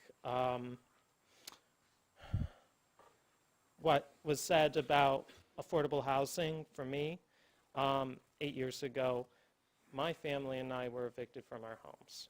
We couldn't find any place except for like a handful. Like in our community, thankfully we did find an apartment, but like for a lot of people, I don't think that anyone could really afford to find a place, especially a house. Someone in my age group, I want to be a mother someday. I want to have children. I feel like they deserve to have someone that loves them and grows and prospers. But it's really hard when people can't find a place to live, to afford to live. So when I hear that like affordable housing is being forced down our throats, it's just, I think it's wrong. You know, we're trying to find a place to live, to thrive, but we can't when we can't find a place to afford. And I just understand that. I mean, when it comes to Linda McMahon, she said so many things, so many terrible things about people like me, about indoctrination. Like, there is no indoctrination. People just want to belong. There's nothing wrong with that. And I don't think that she should have any involvement in education for what she believes in, for what she claims to stand for. There is no freedom for what she says. It's wrong. It is fascism. If you're not going to accept people for who they are and accept everybody in this country. I don't mean to interrupt you, but the okay. time is up. But All right. we do appreciate you coming to that's how I Colts Neck feel. and sharing your perspective and your viewpoint. We appreciate it. All right. Thank Good you. night. You the last speaker? Anybody speaking after this lady? No? Okay. Mrs. Reardon? Okay, so the last two speakers? Okay. All right, so that'll be the last two speakers this evening, okay? Hello. You're good, you're good. Sorry. Danielle Marlborough. Again, I'm only here as a mom and not in any capacity of any board I sit on or its members. And I just had to get up and speak briefly, when I heard the name Michael Gottsman, from the perspective of a parent, I joined a coffee chat many years ago when my kids were entering elementary school for what I thought was just an opportunity to speak about my kids and my role as a parent. I later found out, a couple weeks later, that my personal information was Oprah requested by Michael Gottsman. Never heard the name, didn't know who he was. I was a kindergarten mom. And that Oprah request was actually used to try to identify all parents that stood for parental notification and parental involvement. And what struck me is that I was just like so many of these other parents that we heard from tonight, and I respect. The first thing I did was start Googling him, and I found out that this man is actually backed by a lot and involved with a lot of highly politicized organizations, up to and including Garden State Equality. So I just wanted to come up here to say that I hope when addressing issues like Michael Gottsman being, requesting things or filing ethics charges in this district, we hear the same voices who are so against politically motivated attacks from both sides, standing firm that no politicized organizations or supposed politicized organizations should play a role in attacking board members, community members, or anything like that. So, thank you. Thank you. All right, our last speaker of the evening.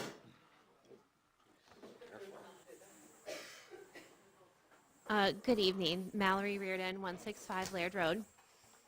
I'm actually going to start my comment with something not related to the visit, just to change it up a little bit. So last year, when Ms. Camera was encouraging a new workbook, I guess the elementary school really did most of the math homework on the Chromebook, and she was encouraging us to get hard copies of the workbook. I knew you guys were trying to keep like zero budget, and I was thinking, questioning, well, if it's going to be like $20-some thousand, is that a great expense when we're trying so hard not to spend money? But my child, my third grader, has used it quite a bit. The Chromebook is not always a great fit for us, so it's been really nice to have an option where we don't have to open up a screen. He can do his homework in the workbook. So I really appreciate that. That was something I didn't understand could be a benefit, and then I've seen it firsthand.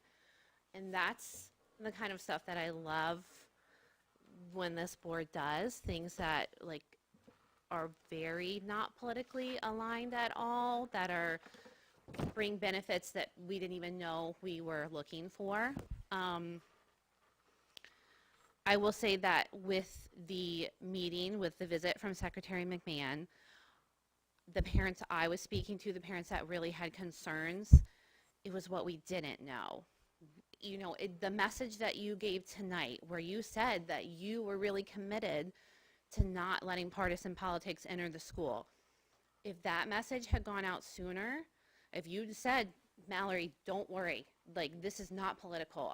As your board president, I promise this is not political. I don't want either side's agenda in this. I think that would have made a lot of people feel better at an earlier point. We can't pretend that the groups that people are associated with don't make an impact. I'm glad that Ms. Palomo just brought up that Michael Gottsman is the groups he's associated with and the people that he's backed by or possibly funded by, because that does make a difference. Even if I don't have an issue with Secretary McMahon, I am looking at those organizations and I'm questioning and I'm worried, what are they bringing religious-based content into the school? And I think that aligns pretty closely. You can't just pretend that who people are associated with doesn't matter. So what you said tonight, I think I wish that would have been said earlier, because I know me personally, I did feel better listening to your explanation and listening to you say that you went through what they were presenting, that you guys even asked for a change to one particular thing. I think that could have made a difference for a lot of parents. I don't want to cut you off. Your time is up. Okay. I've always said this. I always value you being at our meetings. I've said it numerous times that you're a good mom and you really get involved.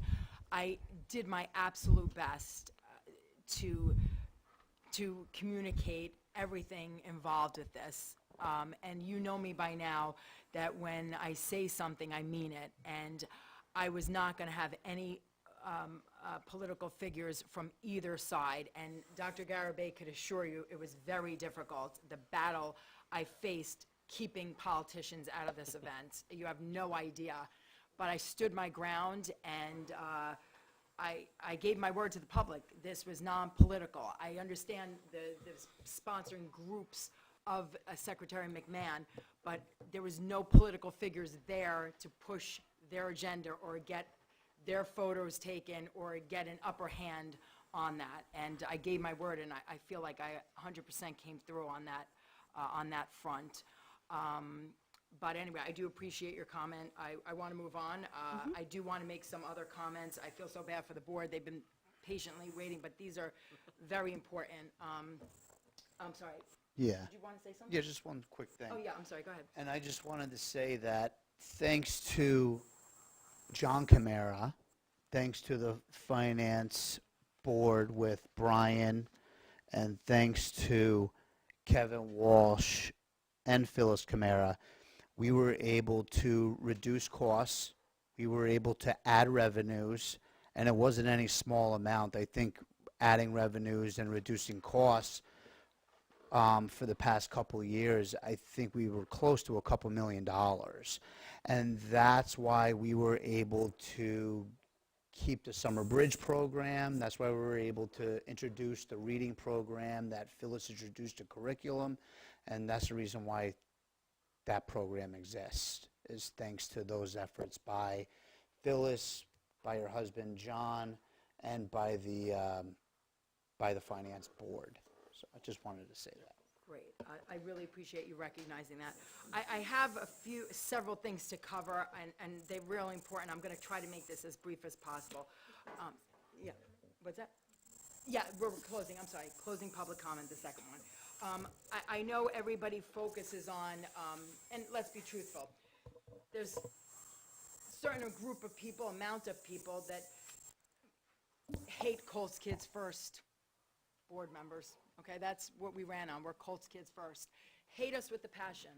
No matter what we do in this district, they will never approve, like us. I have a list here I'm going to go over of our achievements. I think I heard maybe one or two people like Mrs. Reardon actually thank us for the fantastic achievements.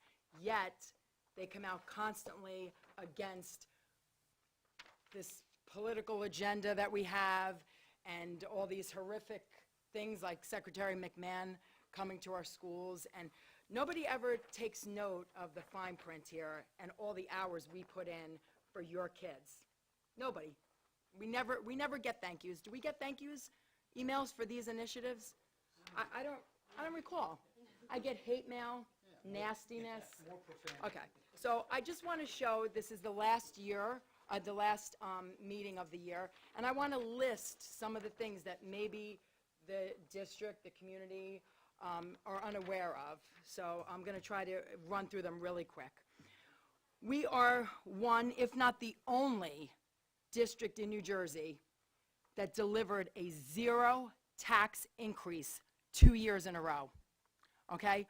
I didn't receive one email from this entire district, not one, thanking us to save your tax dollars. Okay? Whoever stood at this podium criticizing us, not one thank you. Do you recall one? No.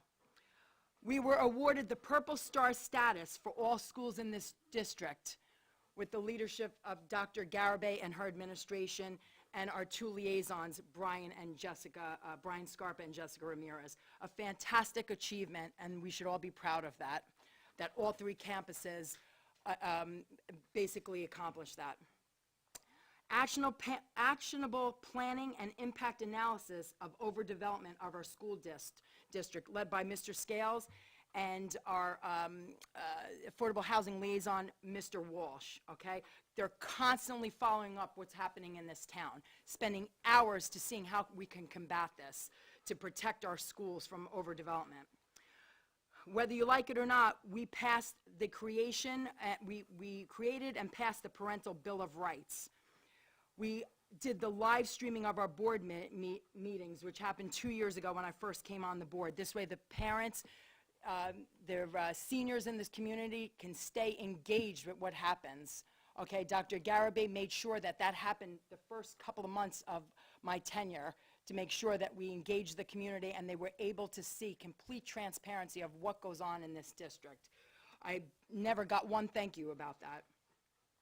Added 2 public comment sections during our meeting. I took the time to listen to everybody. Not once, but 2 times during our meeting. We sit here for hours while my daughter is home alone right now, waiting for me, along with all these people that have kids here, okay? We added 2 public comments to hear your concerns and gripes. The district monthly newsletter, Phyllis, you can have this. This here takes hours to do.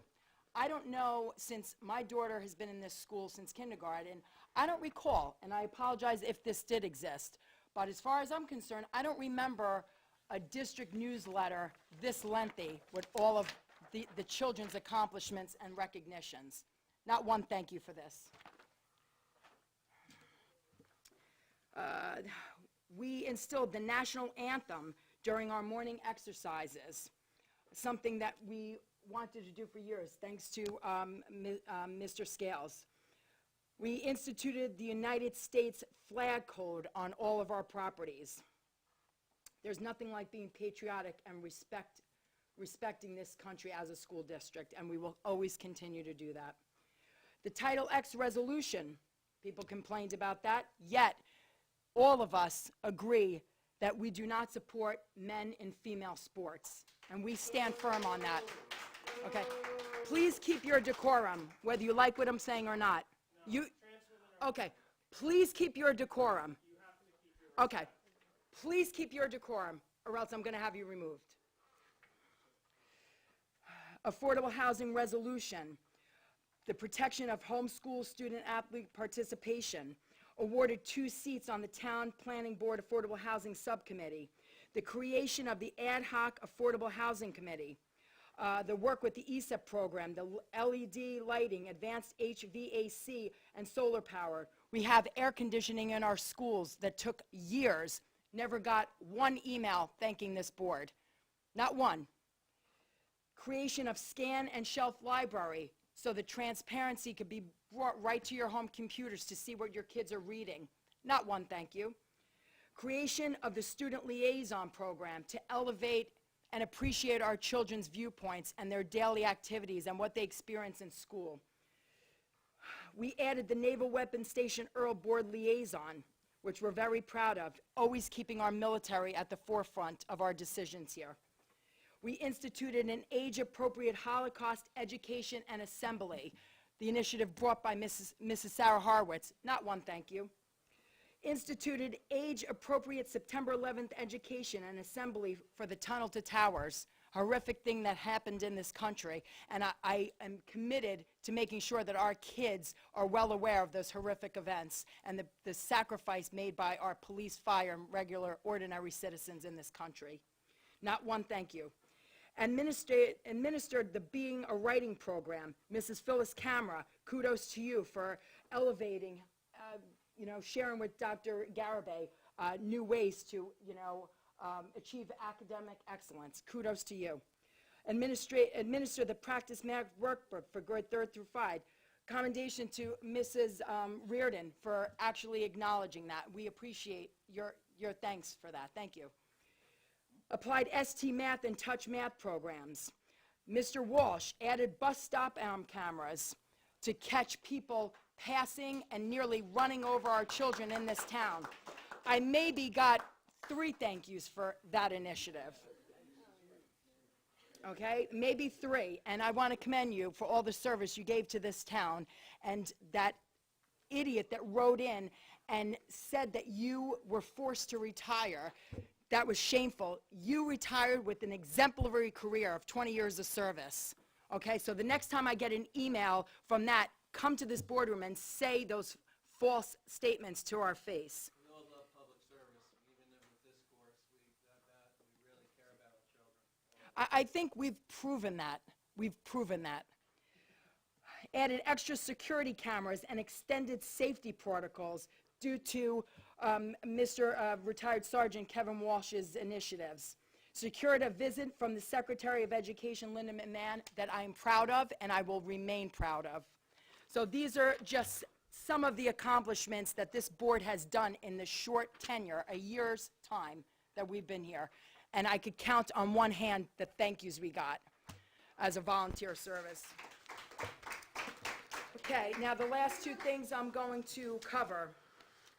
Everybody knows, I'm sure they heard in the news today, that the Garden State Equality Director, I don't even know what his title is, Executive Director, and like I said, everybody deserves due process and are innocent until proven guilty, but he was accused of assault, child endangerment, I'm not sure. But I just want to make a point, the reason why I'm bringing this up. This organization has browbeat me, basically harassed me, tried to intimidate how I govern on this board, and it's disgusting that he's being charged with endangerment of a child when he supported lying to parents. Okay, he should be ashamed of himself. Okay, that's number one.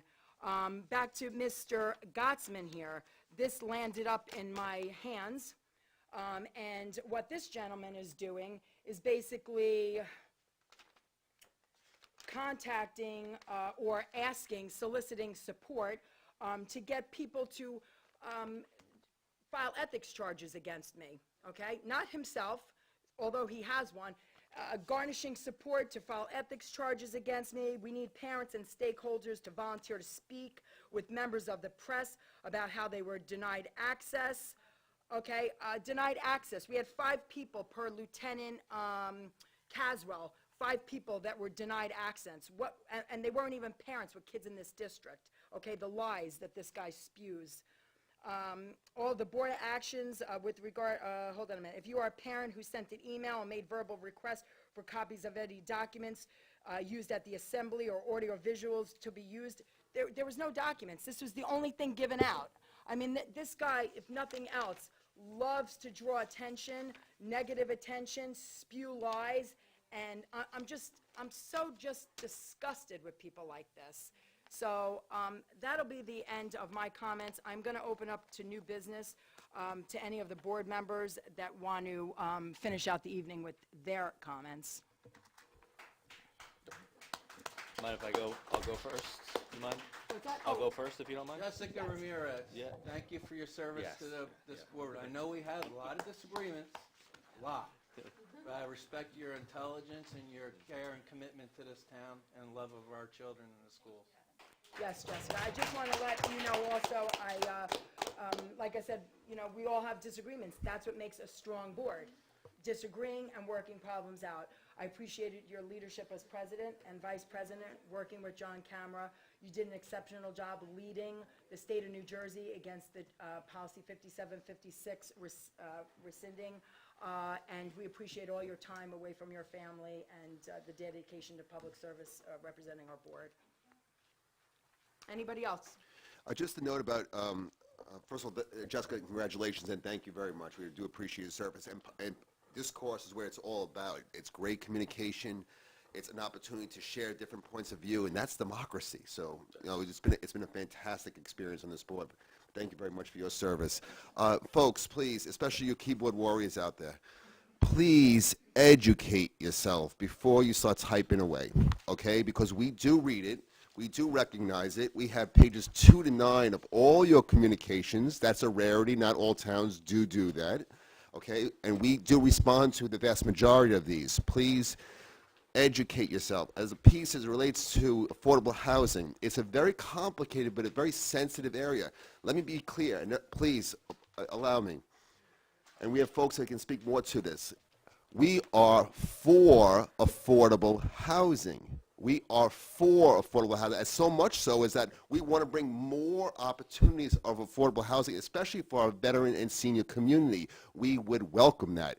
What we are not in favor of is overbuilding. Our challenge is with the developers who come to the table with a different, please please educate yourself so you can appreciate where we stand and our relationship with the township community. We have over-articulated this point numerous times. We are for affordable housing. We are not for overdevelopment. So I just want to make sure that that point is very, very clear. But again, thank you very much for the decorum and the professionalism throughout. I'll say one thing so we can give you the floor. Yep. But again, thank you for your service. It's been a pleasure. Just a few comments. Number one, the OPA request. Again, kind of the Open Public Meetings Act. Sorry, there's so many acronyms in this world. Educate yourself on it. There's been a lot of attorneys that have reached out, and keyboard warriors, like you said, hilarious. Keyboard attorneys. Educate yourself on what the Open Public Meetings Act is. So number one, you do not have the right to be in the student assembly. That's number one. Number two, when board is in session, you have the right to be here, right? We advertise that to the community that work will be done. There are two things that, because we are board members, doesn't mean we actually have to give up our rights as American citizens. 9 people of the board are allowed to be in the same room at once, as long as they don't, number one, conduct business, and number two, it's called an accidental quorum, which are also allowed, right? So we are allowed flexibility. It's called an accidental quorum. So please review it. The point of this is that you can see from all the board members, and I have one more comment about the Parental Bill of Rights, is all we ask is to listen. We listen to you, listen to us. You can see we are under assault constantly from external pressures, right? Number one, from political organizations and from a lot of money, for example, right? There's a lot of money. Those attorneys will try to sue us. So there was comments made, is that normal? No, the answer is it is not normal to have ethics complaints, and it's not normal to have to go through litigation. But what happens is we are not ever allowed to countersue. We're never allowed to do that. We're a public entity. We have to respond to these things no matter what happens, right? So my last point, there's a lot of comments made about the transparency of instruction. It's number 1.2 of the Parental Bill of Rights. There's 2 comments I need to make on this. Number one, I sound like a broken record, but I'll say this again. The Parental Bill of Rights, it's already been instituted. Those policies have been instituted. We've gone through numerous, worth of 6 months worth of back and forth as a board to make sure it was legal. And then number two, we had a legal team look at it as well to make sure that it was 100% legal. Nothing in the Bill of Rights has been changed. There's no alters. Again, it's a summary of all the laws that work on the federal side, the state side, and then locally as an institution. The one sentence which I'm very confused about, and I'll read it aloud to the public, is what a lot of the questions that have come to us was we weren't transparent, which obviously we were. You saw what Ms. Volpe went through. But again, number one, it's a federal employee. There's Secret Service involved. Go on to any one of those cabinet members and just see where their schedule is. You won't be able to see what their schedule is. That's for a safety concern, right? But I'll read this aloud so you can all see it in public. Parents have the right to be informed in advance about any guest speakers, presentations, or school assemblies, especially those addressing health, sexuality, or other sensitive topics. They may request information about the qualifications of teachers and guest presenters who interact with students. There was not a breach of that policy in any way, shape, or form. You can't wish things into reality. The reality is that, again, parents have the right to be informed in advance. You were informed twice in advance. So again, laws are always open for interpretation. Technically speaking, if we were to give you something within 1 minute of an assembly, we'd be within policy, right? But that's not how we govern as a board at all, right? We gave you ample days to review the quality. And again, you made a perfect comment about, God forbid we did not tell you who had funded this, right? God forbid we did not say that. Did we have to release that information? Did Dr. Garibay have to release that information? No, she did not. But we did it because we want to be transparent so everyone knows. The fact of the matter is, again, I encourage everyone to read about the History Rocks tour. There's a reason why there's only right-leaning organizations that are funding this. And again, they're only funding it. As you saw, there was no materials that were distributed. It's an event, right? There's trucks that have to be here. It's a production. Stage needs to be set up, audiovisual. That requires money, right? So the people who had funded this, the government went out to all organizations. The irony behind this is the only organizations that responded to this tour were right-leaning organizations, right? So Black Lives Matter, all the organizations that you can imagine that are out there, the NEA, the NJEA, all those institutions chose not to be a part of this. That has nothing to do with any political agenda or anything like that. They just do not want to see that we'll call it again, the production be successful whatsoever, right? So those are my comments. I want to leave that there. And again, you know we respond to everything. We're very transparent. I read every Facebook comment. I read every email that comes into here. We respond to things. If there's ever a question, Dr. Garibay even listed on that, if you have any questions or comments or anything, ask, write an email in there. Unfortunately, the political climate that we live in right now, you know what would have happened about 5 or 6 years ago if we would have said that the Secretary of Education is coming to our district? That would have been it. That's the qualification of the speaker. There's nothing else to that whatsoever. We didn't have to go into any of the detail that we had to go in. There's, again, qualifications of the Secretary of Education. You know, the Secretary of Transportation, remember Pete Buttigieg? Pete Buttigieg doesn't have a driver's license. So is that a qualification to be the Department of Transportation? Probably not, right?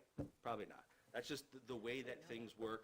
Again, federal employees are federal employees. We went by the guidelines that Ms. Volpe did, President Volpe. So again, I want to thank you for the transparency that you provide on a daily basis. Thank the administrative, thank the staff, everyone for what you do. We don't need to thank you, but we do it for each other. We do it for the board. We do it for our children.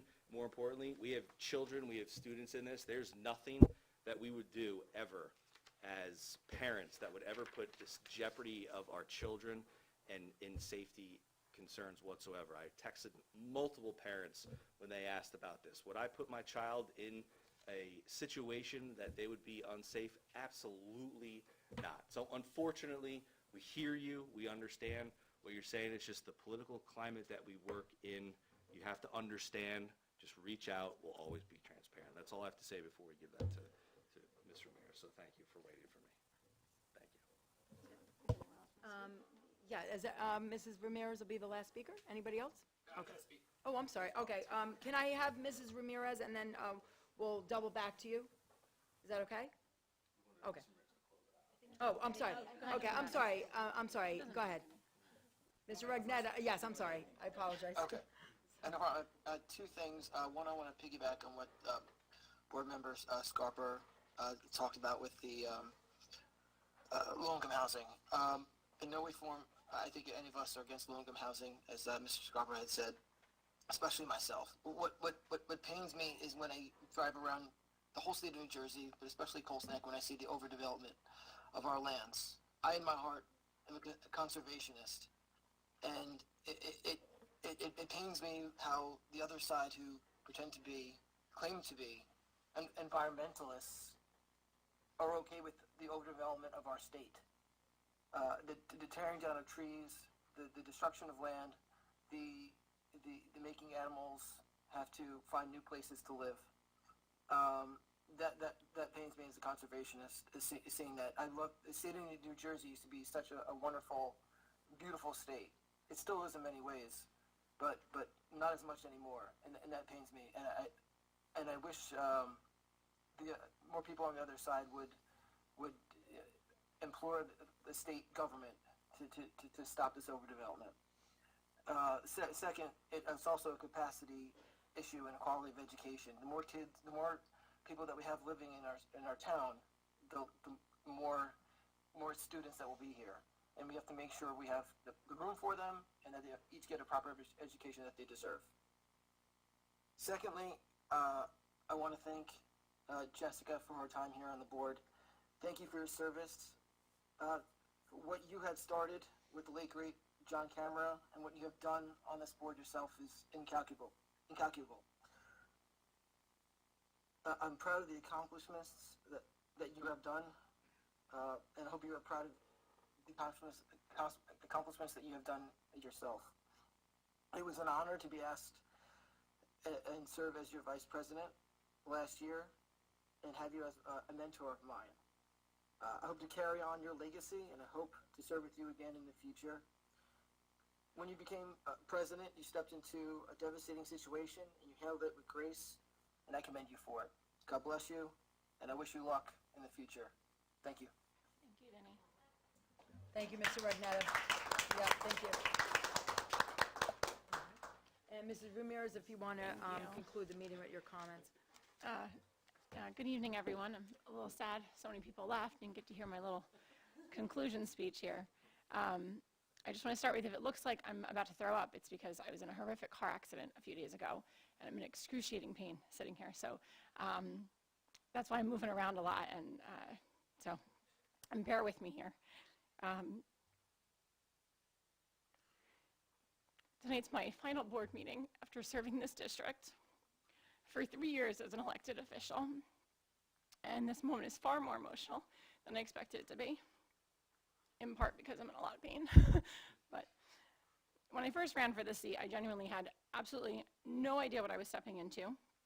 I ran with John Camera and Matt Fonte, and I had no idea the magnitude of the responsibility, the scrutiny, or the personal sacrifice that would come with it. What I did know was that I loved this community, and I believed deeply in the ability to make positive changes, and I felt a responsibility to stand up for what I believed was right, even when doing so was uncomfortable. Serving on this board is one of the greatest honors of my life. I hope that I have served in a way that has made the residents of this town proud to have voted for me. And this role has tested me in ways I never could have anticipated. There are moments of real fear, receiving death threats simply for doing my job. There were aggressive and threatening mailers sent directly to my home by those who disagreed with my positions. There was Oprah requests by the Michael Gottesman seeking my personal and private text messages. Those moments were invasive, unsettling, and deeply painful, especially as a mother and a private citizen who stepped up and forward to serve this community. We also endured a profound loss, the loss of a board member and a friend. We navigated 3 highly contentious elections that often brought division, tension, and personal attacks rather than respectful disagreement and unity within our community. There were nights that I went home emotionally exhausted. Nights I questioned whether the toll this role took on my family was worth it. Nights when I carried the weight of this position long after meetings ended. But there were also moments, many of them, that reminded me exactly why I stayed. And Dr. Garibay, you often reminded me exactly why I stayed. One of the proudest chapters of my service was in the beginning, and it was initiating and leading the charge to repeal Policy 5756. What began here in this district became part of a broader movement across the state. I spoke up when it was unpopular. I pushed forward when I was told that it couldn't be done.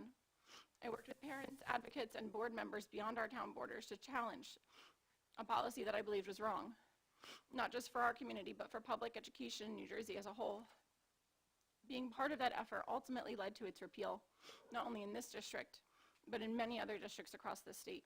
And that is something that I will always carry with me. And it came at a personal cost that I willingly accepted because it did matter, and it still does. There were many other victories as well, many that Angelique highlighted tonight, victories that I'm incredibly proud of. We continued the critical work of the ESIP program. We ensured that the Summer Bridge program continued even without funding because our students deserve consistency and an opportunity.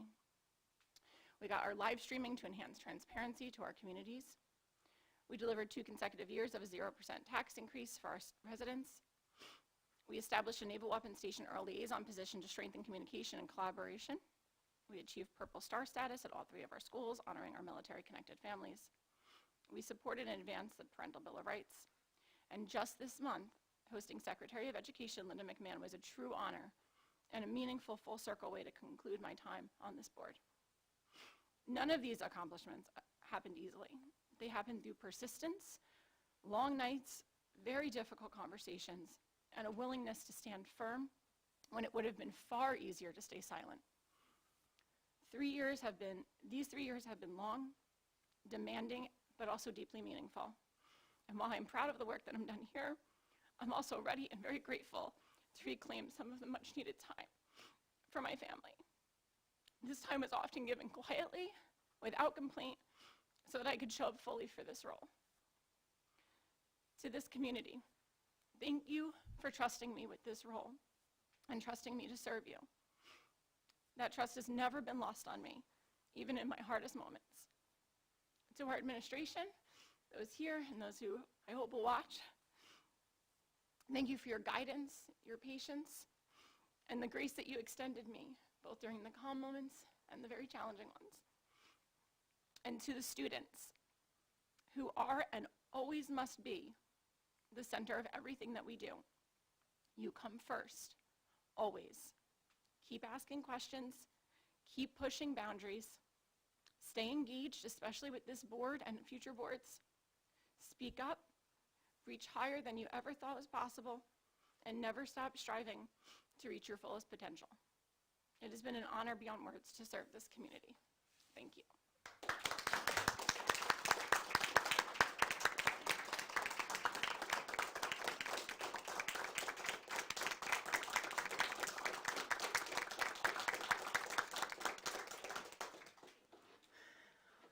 Thank you, Mrs. Ramirez. At this time, I assume nobody has any more new business? Okay, we are going to move into executive session. The live streaming will cease at this time. The executive session is pertaining to pending litigation. It will last about 10 minutes. No action will be taken at this time. So if I could get a motion to move the board into executive session. Motion. Second. All in favor? Yep. Opposed? Motion Happy passed. holidays, everybody. Thank you for coming.